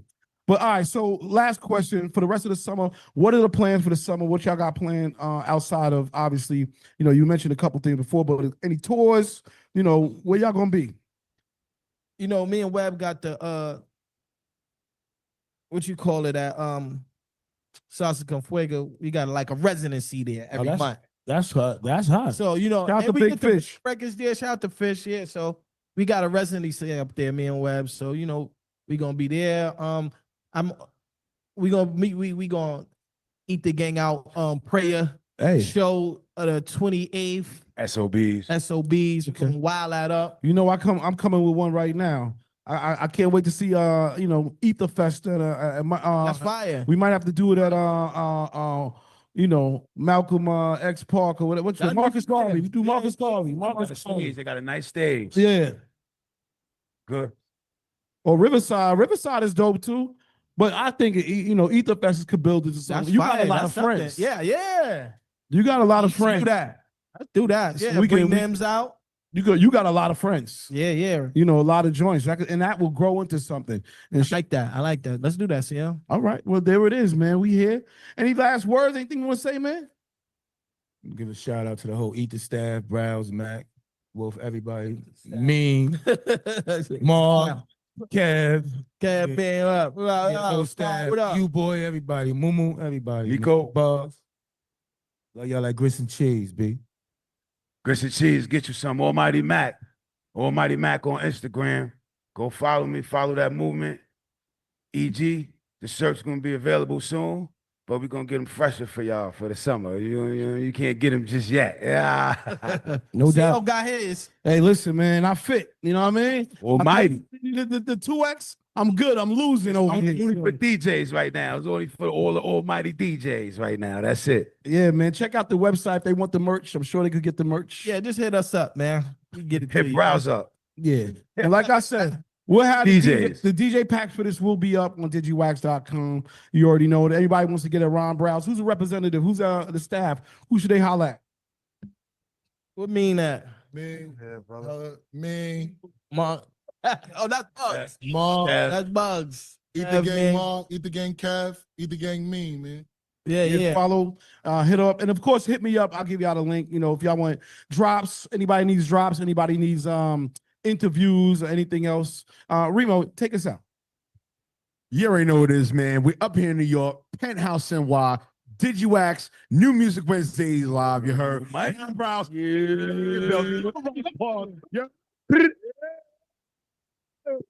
Mikey. Primo and CL. You already know what it is. Yeet.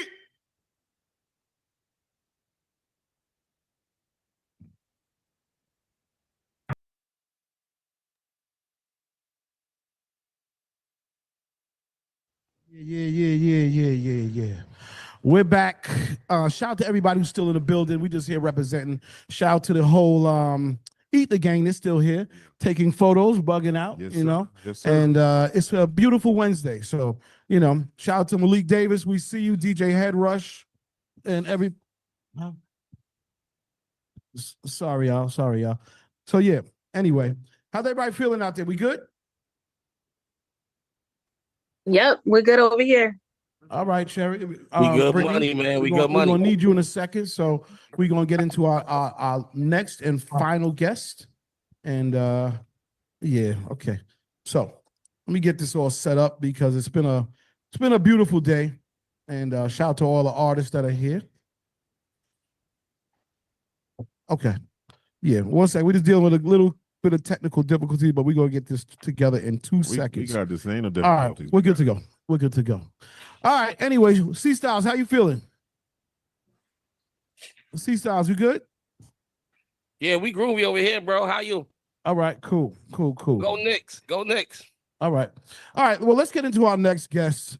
We're talking about legendary stuff here. Allow me to introduce the Grammy Award-winning singer, songwriter, philanthropist, actress, the one and only Miss Maya to New Music Wednesdays. Make some noise for Maya. Hello, how are you? Good to see you. Wow. Look at that. Look at that smile. Winning. God is great. Winning. Maya, first of all, thank you for coming. How you doing? I am wonderful. Thank y'all for setting this up on the fly. Yeah, you're looking good. You're looking like positive, good energy, because that vegan lifestyle's working, huh? It's everything life. It's the whole lifestyle that's working out for me. I hear that, man. I hear that. Well, again, thank you for pulling up. Just happy to have you in the building, and congratulations on all your accomplishments and all your efforts. This is, I don't even know how many years, but man, it's amazing how you have not aged. We're trying to figure out what the hell is going on right now. What's happening? I've definitely aged in many ways, but it's a beautiful thing. You know what I'm saying? It's a beautiful thing to be breathing. And I mean, the face card is still doing well for me. But as a woman, we know what we go through and how things change physically. But the wisdom is there, which is the beauty of life. Yeah. So, evolution. Yeah. Mm-hmm. We love the wisdom. We're all for the wisdom and everything. Yeah, man. We were talking about your career last night and all of the things that you've accomplished and stuff. And after some time, you decided to come out with even more heat. What was the inspiration that said, you know what, I just want to keep creating and put out another project? Well, I'm always in the studio because I just love music, still in love with music, still in love with doing music, making music, sharing music, performing music. It runs through my veins just like it does my dad's. He's still on stage to this day. Every weekend he's gigging. But I decided that I wanted to do a little warm up before we serve the whole platter to y'all because we got so much more on the way. And Face to Face, this current single, is a part of a big body of work that my production partner, my guy Mars from 1500 to Nothing, also executive produced. And so we have Mike and Keys and my guy Mars and part of this production squad. And this is not our first rodeo, but we want to make some feel good music and stuff that you could ride to, dance to, of course, and feel something to. And this one was heavy on the lyricism because people haven't really connected with me in that way before as an entertainer. So I just wanted to make sure I came out with something that people could feel me and more of me versus just the dancer, entertainer, singer girl, No, big respect. My thought process. Mm-hmm. Yeah, no, I love the growth. I love the idea. I'm gonna let Miss Brittany Cherry step in. Brittany, I know you had a couple of questions and things you want to say, but go ahead. Hi, Maya. How are you? I'm good, Brittany. How are you? Good. So over 2 decades worth of Maya that we've been able to be blessed to experience. And Face to Face feels different to me after hearing it. And it probably feels different to you because you're a new energy on this song. Like it feels as though I'm getting to really, like you said, experience Maya and your growth. So tell me a little bit about how the spiritual kind of essence of Face to Face came about. Oh, the spiritual essence of face to face. Well, we all go through it every day. When we wake up, sometimes not wanting to get out of bed, sometimes having to have conversations with ourselves, accountability, what you could be better at, do better at. And there comes a point where life comes to a head, right? Where you have to confront either yourself or keep pointing the finger elsewhere. So it's really us shaping our lives. And I think the independent space and journey has really contributed to that, because so much falls on you to show up as your best self and wear so many different hats, but also take accountability. You can't point the finger at any company, at anybody. So it's been a learning curve, a learning experience, but life itself does that as well, where if you want something to change, it starts with you. Also, I think when we're moving along in this life, we tend to maybe look for outside sources to complete ourselves or feel like we're missing something for validation always. And face to face is also about that, and everybody's personal lives and how we make decisions and then how we navigate through all of that. It felt really personal to me when I was listening to it. And it reminded me of, you did this series, I guess you could call it that, during the pandemic, where you would go live and you told maybe personal stories and shared your music with your fans. And it felt very intimate. And I know that you've been independent since 2008, I believe. And since then, I just feel like this Maya that we get to experience is authentically Maya. So what would you say to your younger self? What would your face-to-face conversation be like with your younger self pre-independence? Pre-independence. And I think it's for every young man and young girl trying to find their life as well as who they are in this life. It would be to define everything for yourself, because we can also and often get caught up in everybody else's definition of what beautiful is, what successful is, what relevant is, what happiness is, and everybody's definition is different. So it's up to you to define those things for yourself and make sure it's aligned with what your spirit is telling you. And sometimes that takes a lot of time to try different things or maybe wear different hats and not box yourself in because someone else says so or society says so. So it's really getting back to you and your source. So you were touring last year, and I saw so many pictures of you on stage, and you're keeping the body nice and tight and right and staying fit, and we love that. But what is it about touring that really energizes you? What is it that you find joy about being on stage?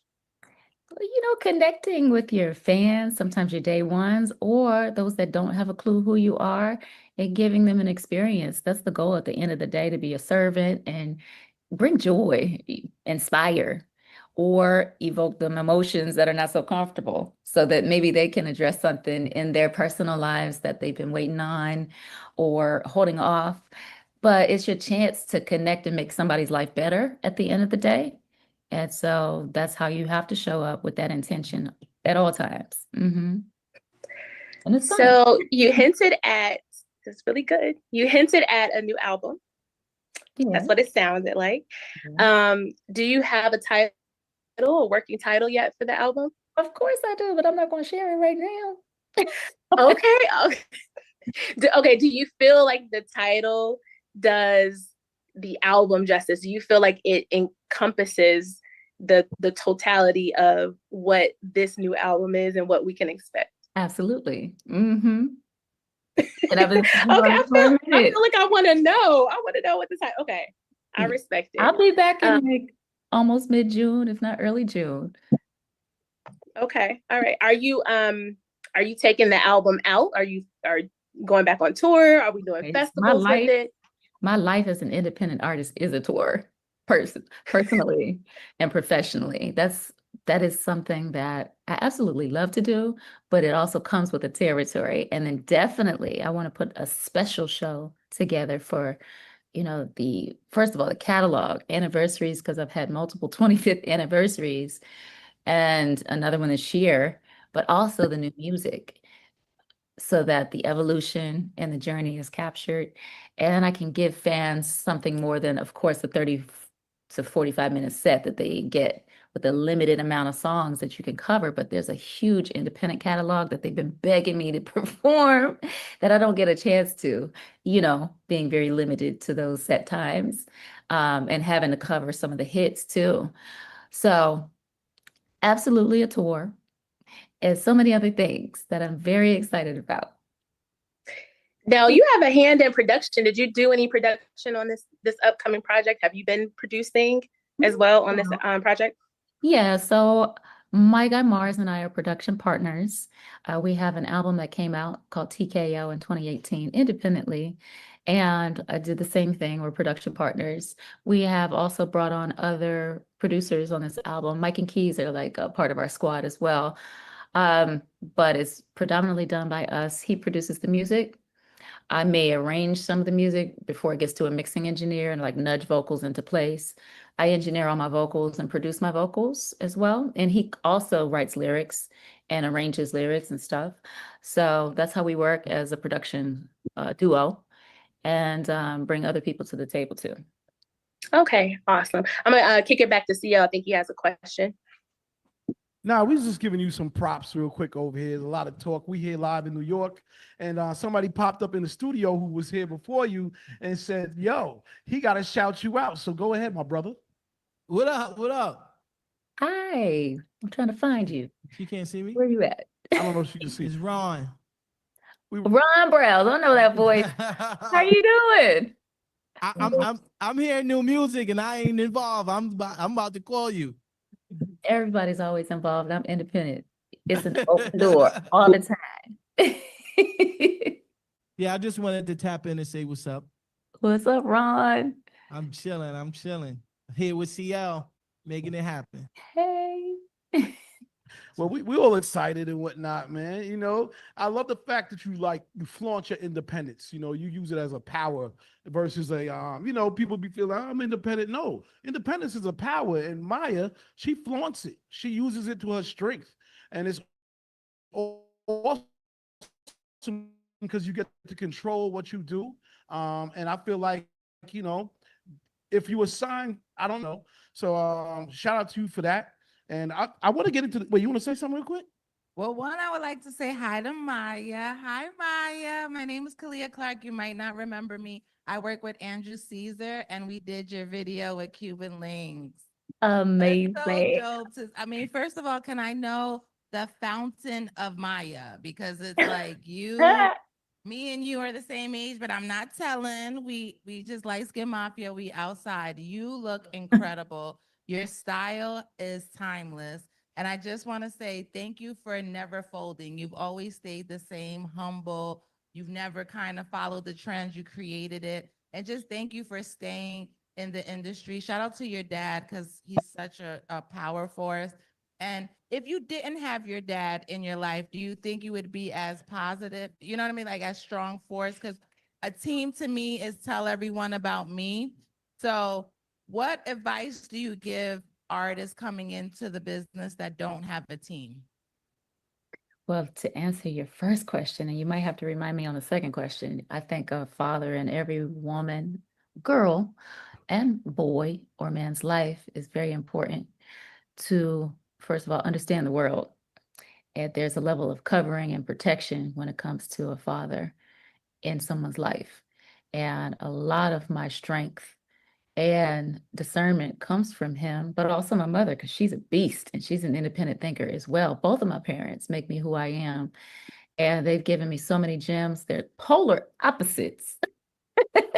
So I take from my mother. She's the lady with the numbers lady. She's my accountant and business manager, and she has been since 1998. My father has given me the gift of music and a lot of game, and he raised me to be a very wise young woman and able to say no to a lot of things and know that I will always have a home and another option. So that's number one. Two, what was that? A question again?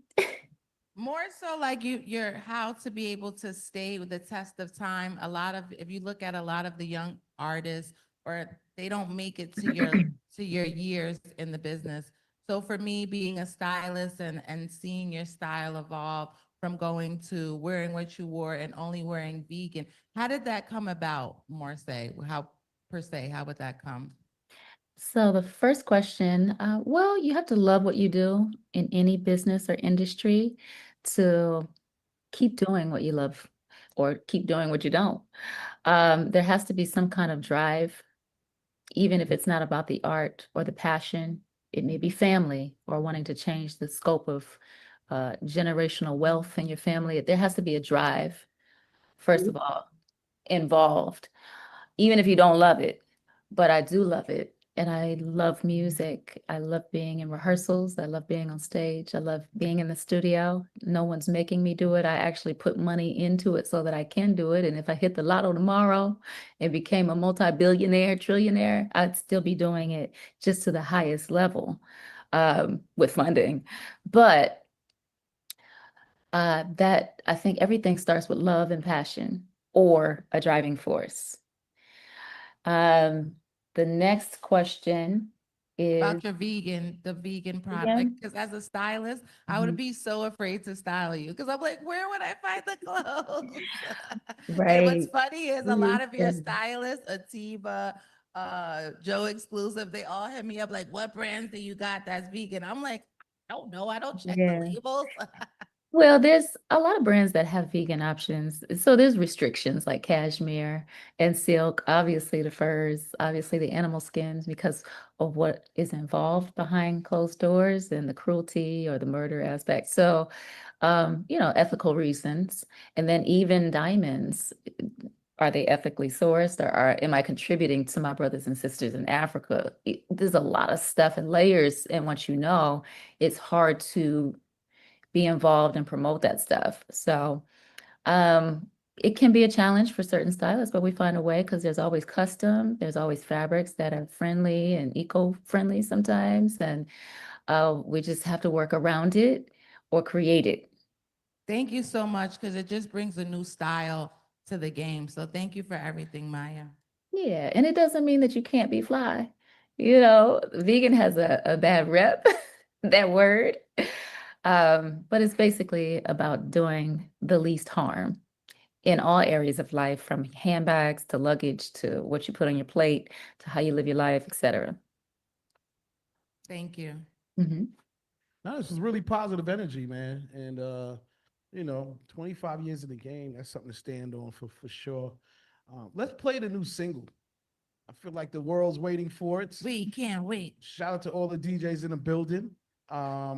I know you said something about face to face, but is there anything else you want to sort of, say about it before we let it go? Yes, I do. This is also homage to some of the pioneers of the game that influenced me in my living room. My dad is a musician, but I grew up on SOS Band, the Isleys, the Jam and Lewis sound, Prince.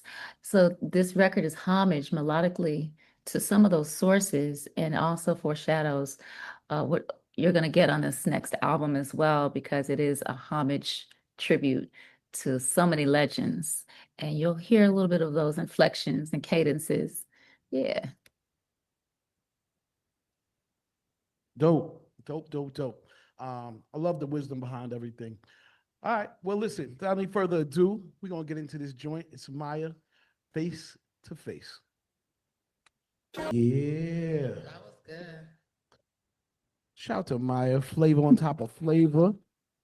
Yeah. Man, lit up the chat room like none other. Shout out to the in-studio audience here in New York. We're going to let them give some quick feedback. What's your thoughts? You on with Maya? So my thoughts, not only on the song, which is majestic and a vibe, it's just great vibes. It's groovy. I love to groove. I'm an old school head. I grew up with grandparents, so that's real groovy. I really liked it. It was nice. It had a nice pace to it. Its vibe was chill. It was just pure. I think that came from a place of abundance for you, and it sounded like it really was, well thought out and well planned for you.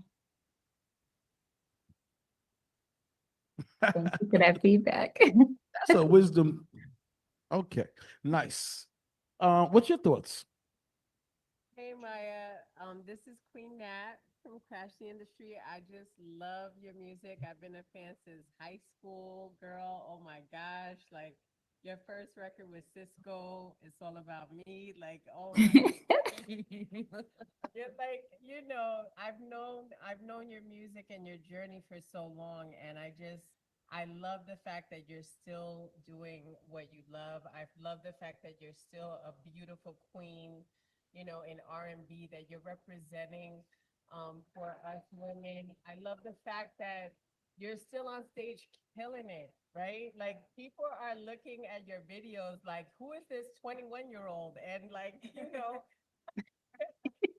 just so refreshing to see that because, as you know, when you get to this, somewhat of a older age and stuff, people always try to say like, we don't got it anymore. And you still got it, girl. Like, it's like you still got it and you're doing your thing. And this song is beautiful. It takes me back to the Isley Brothers and all of that. So I love what you're doing. Keep it going, girl. I'm a huge fan and I'm going to keep supporting forever and ever. I appreciate you and thank you for the feedback. No, that we got one more. Hi, Maya. How are you? I'm good. How are you? I Who am want to I speak speaking on to? a man's perspective a little bit. It's like when you get those weighted blankets that are really comfy and cozy, and then it's just covered in your voice. So it's very Oh, nice. It feels good. And I love the song. thank It you hits for the that. eardrums well. I That's all was I got. I was So adamant about incorporating those classic falsetto Maya tones. there you go. Familiarity. There we go. Another one. He's going to say the best for last. My name is Quiz. Speaking of the best, he makes that. I first heard your music, that song, and I've been.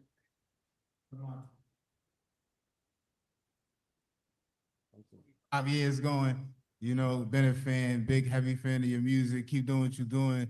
Love the fact that you're independent and you staying strong, never fold. Like that's an inspiration to us all. Mad Motivation TV is a platform, and you mad motivating right now. Like just want to let you know that. You know what I'm saying? Word over. Thank you for Appreciate that it. feedback. Appreciate that. So Maya, I'm gonna go a little left right now. DJ Music Rocker been rocking Yeah. with me for the last 25 years at my studio, and I have not yet to see you What? in the Matrix studio. So when you see him, you make sure you say, "Oh, DWI put you on blast," and said, "We need to make this thing happen." Now I'm gonna extend it. We need to get you in here on a Wednesday so that we can show you the appropriate level. And I go back. I go all the way back to the Case of the X song. That's how far, and I've been a producer that whole time. So I'm a fan like that. So That's 25 we years appreciate ago. you. You know that, right? My goodness. So I owe you a visit. Are you Exactly. from Brooklyn, by the way? It's not your fault though. It's your people. I'm from the No, he's Bronx. been asking me though. He's been asking me and he's been telling me about conferences for years. And I'm like, okay, cool. But now at least I have a team, to make it happen because I'm always on the road. But he has mentioned it. Oh, so he did ask you. So you taking accountability? No, because he didn't invite me anywhere physically, but he did Oh, the okay. conference. Music But where rocker. y'all at? Are you in Brooklyn? I'm in the Bronx. I'm all over actually. I'm the Podfather in New York. Just say that. He'll know who it is. Of All right. course. Yes. That's what's up. That's what's up. All right, shout out to everybody on Zoom. You already know how we get down.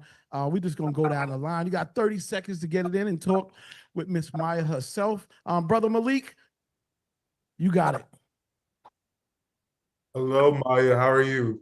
Good. How are you? I'm Malik Davis with Hot 91. So I have two questions. So the first one is, will this album be focused more on you? Will it have any features? Do you have any features in mind? Or will it just be like Maya herself? Oh no, we got some features. We got some features. Oh, Mhm. okay. Well, this brings me to my question number two. So next year will be the 30th anniversary of Girls Them Sugar, You Benny Man. Yes, 30 years. So I have to ask, like, will y'all ever 26. Actually 25 this year. 25 this year? 2000. Cool. Sounds good. So will it be like a collab on this album or what's going on with that? We definitely have a collab, but we don't know which album is going to go on yet, if not both. It's not for this one, but we were just recently in the studio after a little pop-up in Miami for the Jazz Gardens Fest. So Jazz Fest in the Gardens. So yeah, we have another record. Sounds good. Thank you so much. Yes, of course. All right. Miss Queen B. Hi, Queen Bee out of Connecticut. And I've been a fan since, Case of the X. And I just want to say that I am a fan of you. I appreciate you and your works. I love the song Face to Face. It's warm, it's embracing, it's reflective of, just, take a time to just reflect on yourself and where you kind of like girls group getting together and just reflect. Now, I love the fact that you said that if I win a lottery, that I would still do what I'm doing. At what time did you realize that this is what you want to do in your life?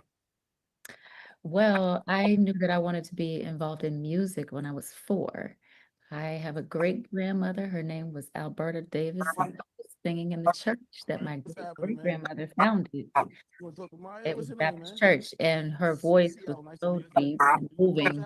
It hit me, and I just didn't know how to articulate it at the time.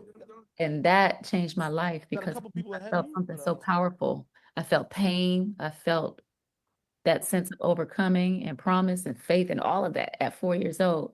But I felt the same way when I heard my father sing a gospel song in that same church.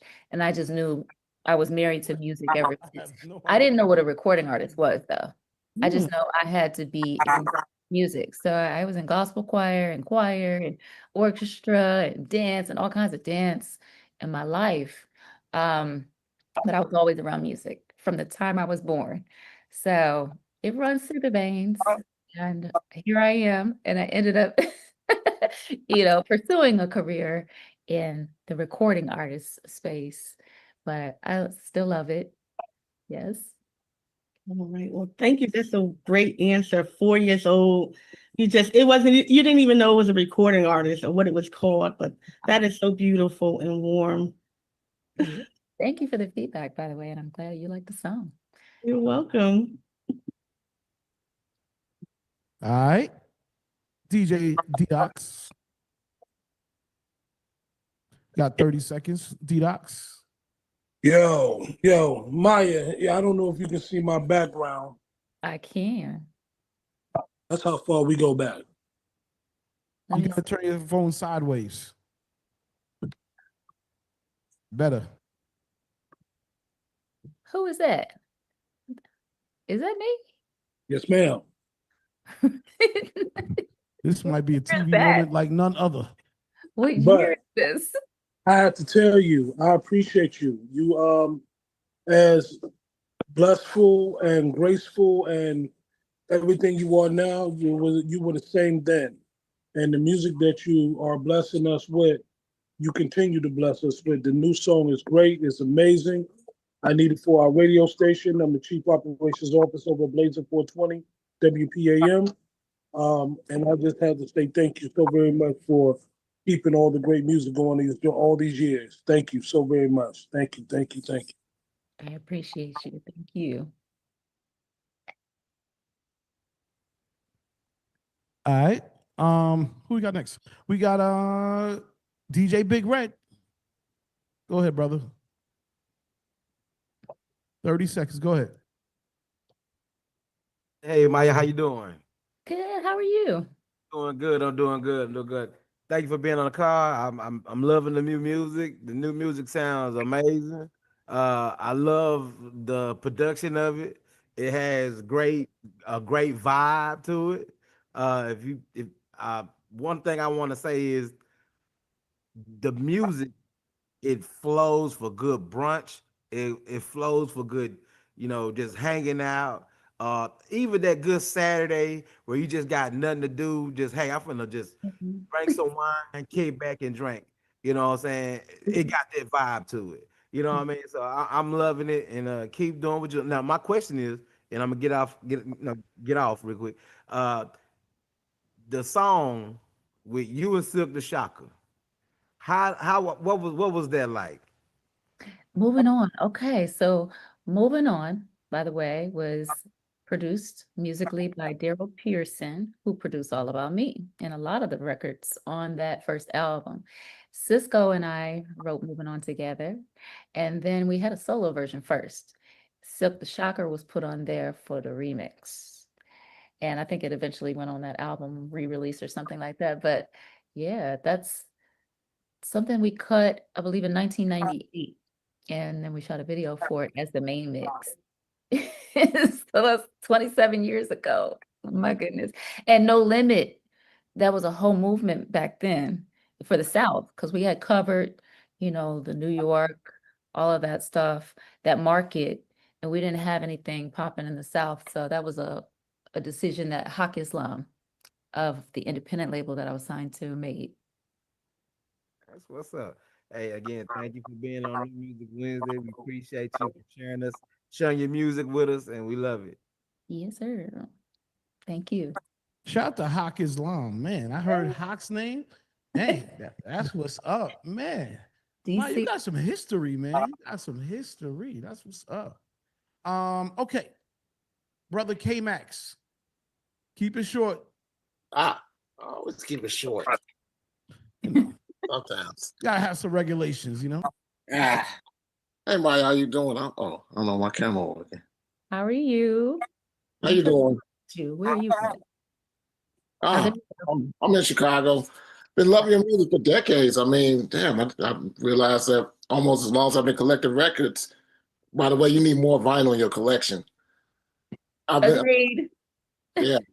I really like that the new single. I like how Sword on the Hook, it kind of alludes to an Isley Brothers kind of feel to it. Yeah, and I'm really looking forward to the music. Congrats on the vegan lifestyle.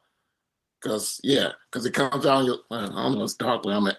Cause it comes down your skin and everything, your body, even when it goes through natural processes, you still feel healthy in the youth and everything. So yeah, that's awesome.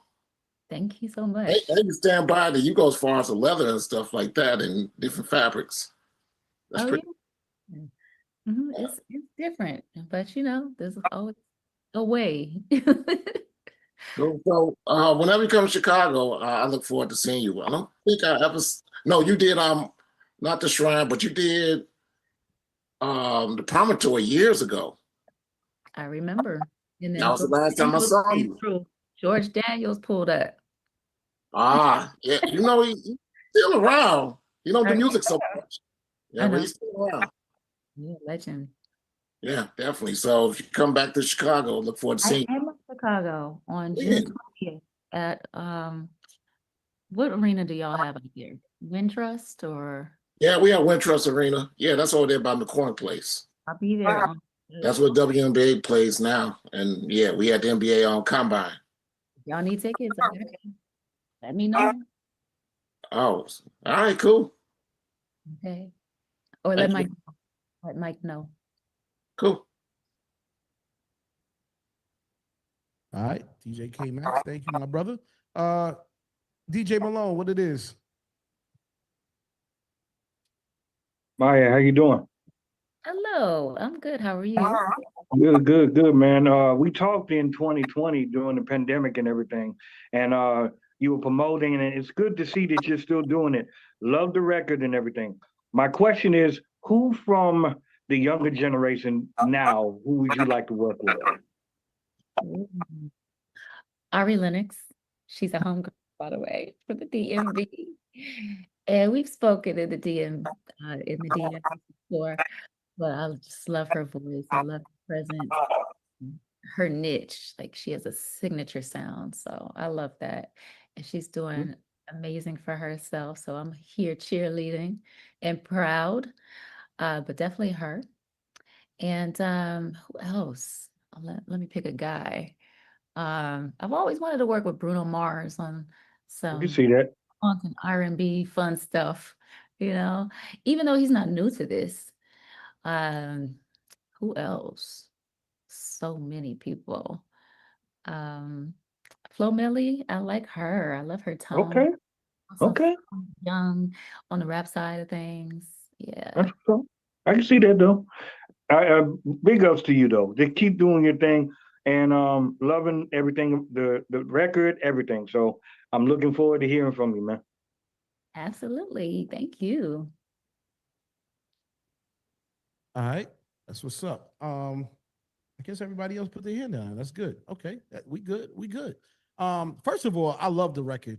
It's definitely big R&B, and I'm saying that like R&B radio is gonna love it if they're not loving it already. It's like an automatic. It's a good vibe. It gives us some of the, like you said, nostalgia feeling, but positive energy and bring some balance to urban music. So I really feel good about it. I got to ask the questions because you've done so many different types of records. Are you going to plan on doing a remix for it? Okay, well that's okay. Okay, all right. I know you better know face. All right, that's real. And what else? So If that that's was what one. y'all want, you think you want a remix for it? You know what? Right now, I love it the way it is. Really? But we're going into the summer, and I know like that dance energy. I know how you get down. I know you want to kick it up some crazy. I mean, personally, even 3-4 remixes.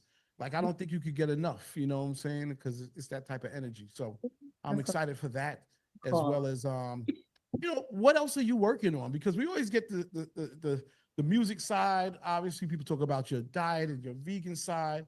But what other things are you passionate about now? Is there anything else that we're missing that we need to know? Some people like car racing. There are people that are building green energy in Africa.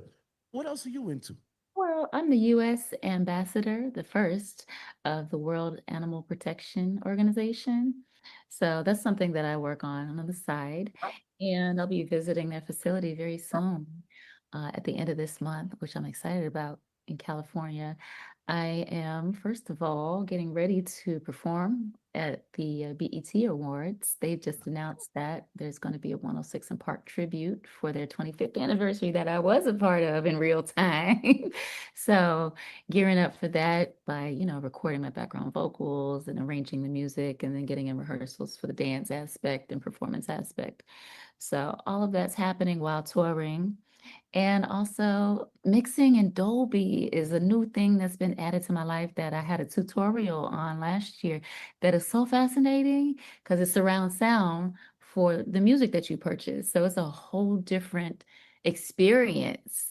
And then just seeing what that process is like, and then also being a part of those sessions is something that I'm really into. So I've been enjoying that process because I'm getting obviously the singles as well as a whole album mixed that way. And we're 4 deep right now from the album, but there's a lot more to cover in that space as far as songs.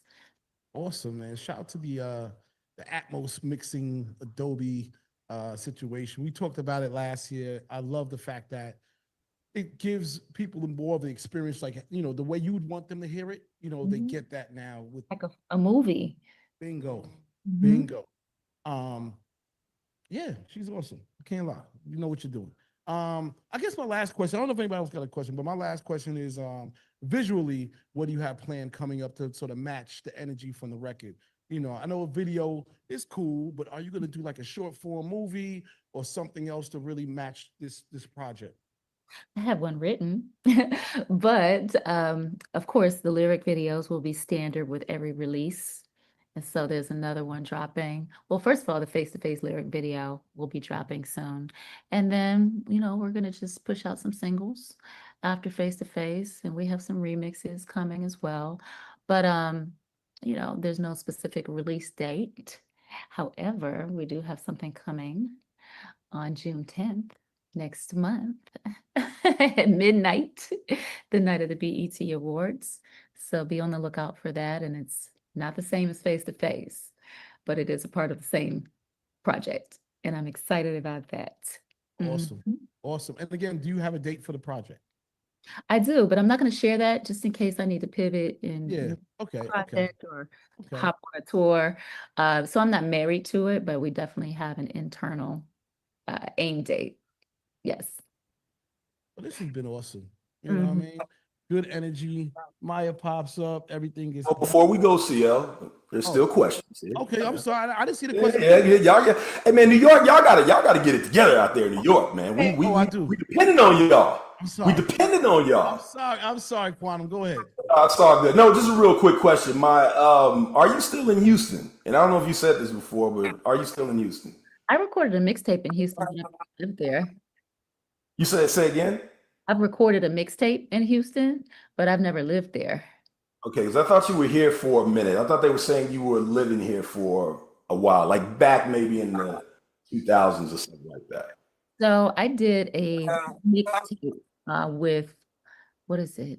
Jazz Prince's label, Young Empire, and Jay Prince's Rap A Lot. When I was transitioning into the independent space, I linked with Jay Prince. We had a meeting with his dad and I, while I was still on the label.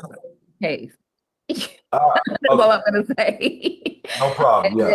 And we ended up doing a project together when I was released and out of the system. And that was some of the first music that I created as an independent artist while I was developing my label. And he's towards in the independent space because he was one of the first in hip hop to do it. And ownership of masters and being the blueprint for Master P, et cetera, the Diddy's of the world and everyone else, Rockefeller. And so I learned from him on how to do it, what to do, executive production, getting the paperwork right, that I still apply today. Gotcha. That's where that mixtape comes from, and probably why people thought I was living in Houston, because it's a lot of Houston-based artists, because that's where I was recording everything. Yeah. Okay. Appreciate it.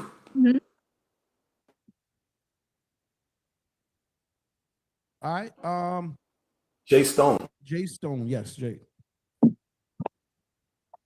Hey, my question is that song that you did with Mace and I think Teddy Riley them for the Rugrat soundtrack. Who reached out to you to get you involved on that project? Okay, so Take Me There, 1998, Blackstreet, Mace, Maya, Blinky Blink, produced by Teddy Riley, written by Mom Savage, a beast songwriter she is. I was actually in the studio with Teddy Riley, but it was for a specific soundtrack called The Rugrats.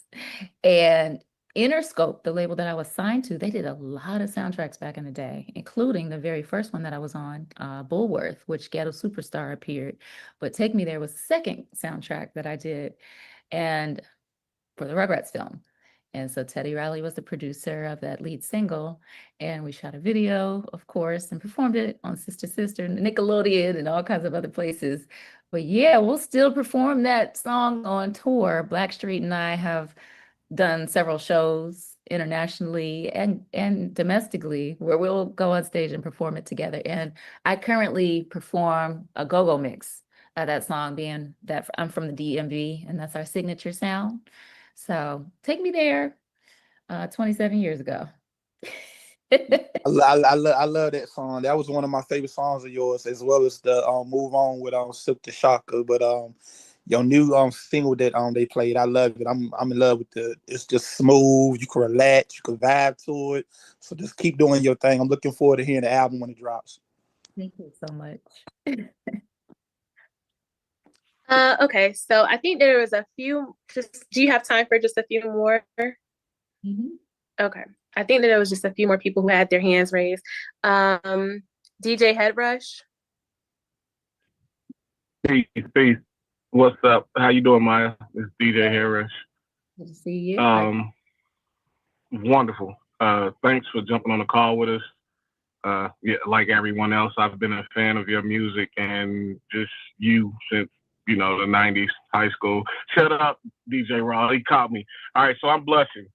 So I had a mean crush on you in high school, right? So you was like D1. I'm like, yep, I'm throwing it all away, right? Okay, so now that we done got that out in the open, I love all your music. It's funny how we hear people say, you never stop. You never stop doing music. Like you got singles, like Sex Machine, Wine. The other artist, he was just on here not too long ago, but you've been doing music consistently. How were you able to fly up under the radar? for so long? I just love music. I'll be doing it for free. I pay to do music. Really, at the end of the day, I hustle so that I can go in the studio and rehearse, or in the studio to create, and pay for the compositions, the mixing, the mastering, the publicity, whatever it takes, to get it out there. It's a part of just what I love to do. It's also a part of legacy. It's a part of what I owe to my fans, and supporters. That's the more proper word. But it's not something that I even see ever stopping, because I really, truly love making it. And now it's with a purpose, because I've lived life a little bit and experienced some things that I feel bring insight, wisdom, joy, all of these important emotions, and frequencies to the table to offer. It feels like a day of disjustice when I'm not making music, giving music, doing music, performing music, or tapping into a gift, and using it properly, of course. Right. There's a lot of stuff. There are 9 independent projects in the universe, plus a whole bunch of singles in between, all Right.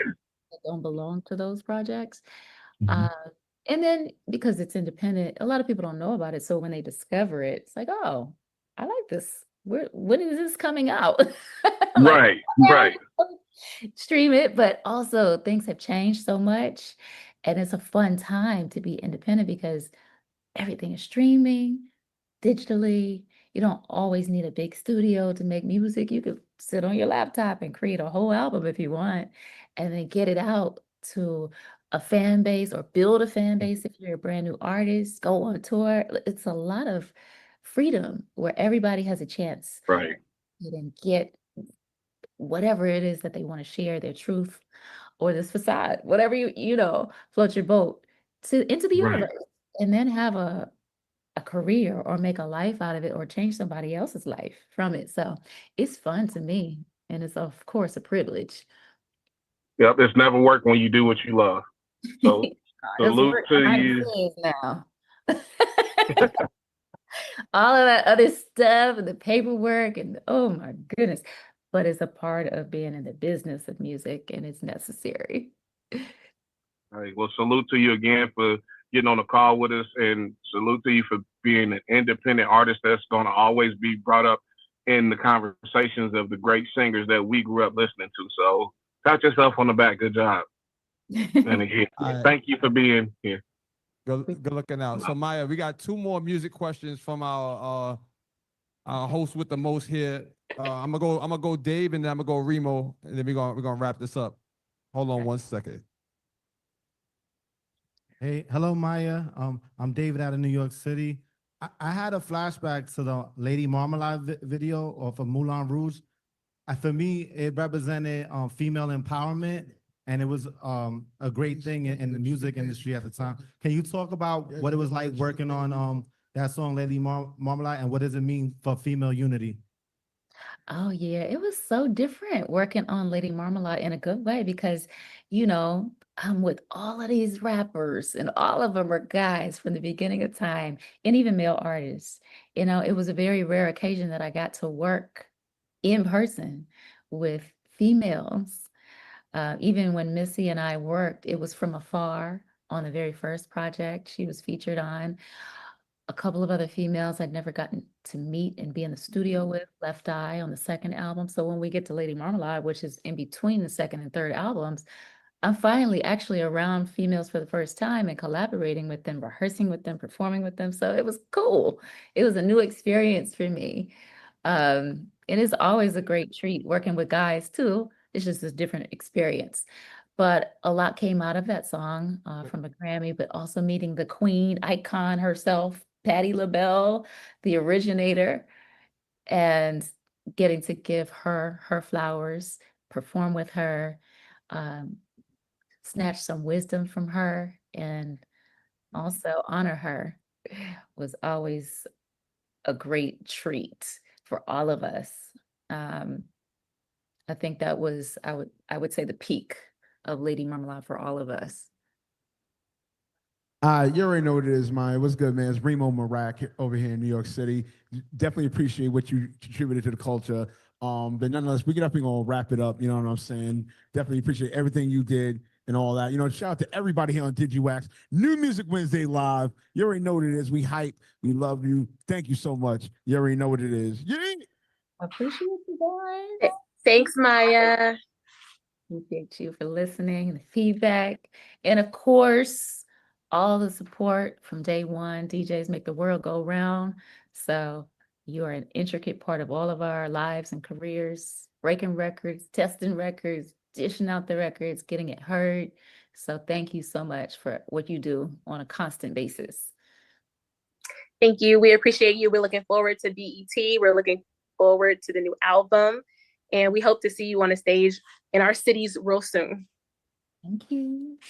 Okay, good night. All right. New York, we're going to play a song. Play us out. That was Boss Man D-Lo featuring Gucci Man. Song's called Hit. All right. Well, it's been another beautiful New Music Wednesdays. I know we had some technical difficulties on this, and you know we're working out the little issues or whatever. But shout out to everybody that pulled up, and thank you for bearing with us. I thought it was a dope day, as usual. And I know basketball's coming on pretty soon. Shout out to the Knicks Nation. Shout out to the Pacer Nation. Hold on, I can't be biased. Shout out to my Indiana family too. We about to go at it, but you know, love is love. You know, we ain't them crazy fans that's out there on 34th Street. We actually got respect, and I'm just looking forward to a good series. Shout out to everybody who pulled up, and you know, we'll be back at it next week, same bat time, same bat place, and that's what it is. Word up. Nick stuck. Hey, General, you from the Bronx. Knock it off. No, I like Knock the it off. Yankees. Anyway, all right, y'all, we're going to close out the call. And yeah, next week, I think we got a crazy lineup as well. If you're in New York, pull up. We're live at the Penthouse, which is at 617 West 46th Street on the penthouse floor. It's a beautiful scene here every time. Shout out to Remo. Thank you for doing all the dope. You know, the energy's crazy. We got Quiz in the house. And shout out to Brittany. She did great. Thank you for everything. And yeah, C Styles, I see the hat. Go Knicks. Go Knicks. Yes, sir. Yes, sir. And I know Head Rush is in here. Head Rush is ready. I know you in here, Punch. You know what I mean? I know you in here, Punch. I know you in here, Manny. It's going down. All right. See y'all next week. Well, I'll talk to y'all later, actually. You know how we get down. We got to talk during the week. We got to figure out the next show. So peace and love, everybody. Peace. Love. Peace. Click on it, right? Oh, go ahead. Recording stopped.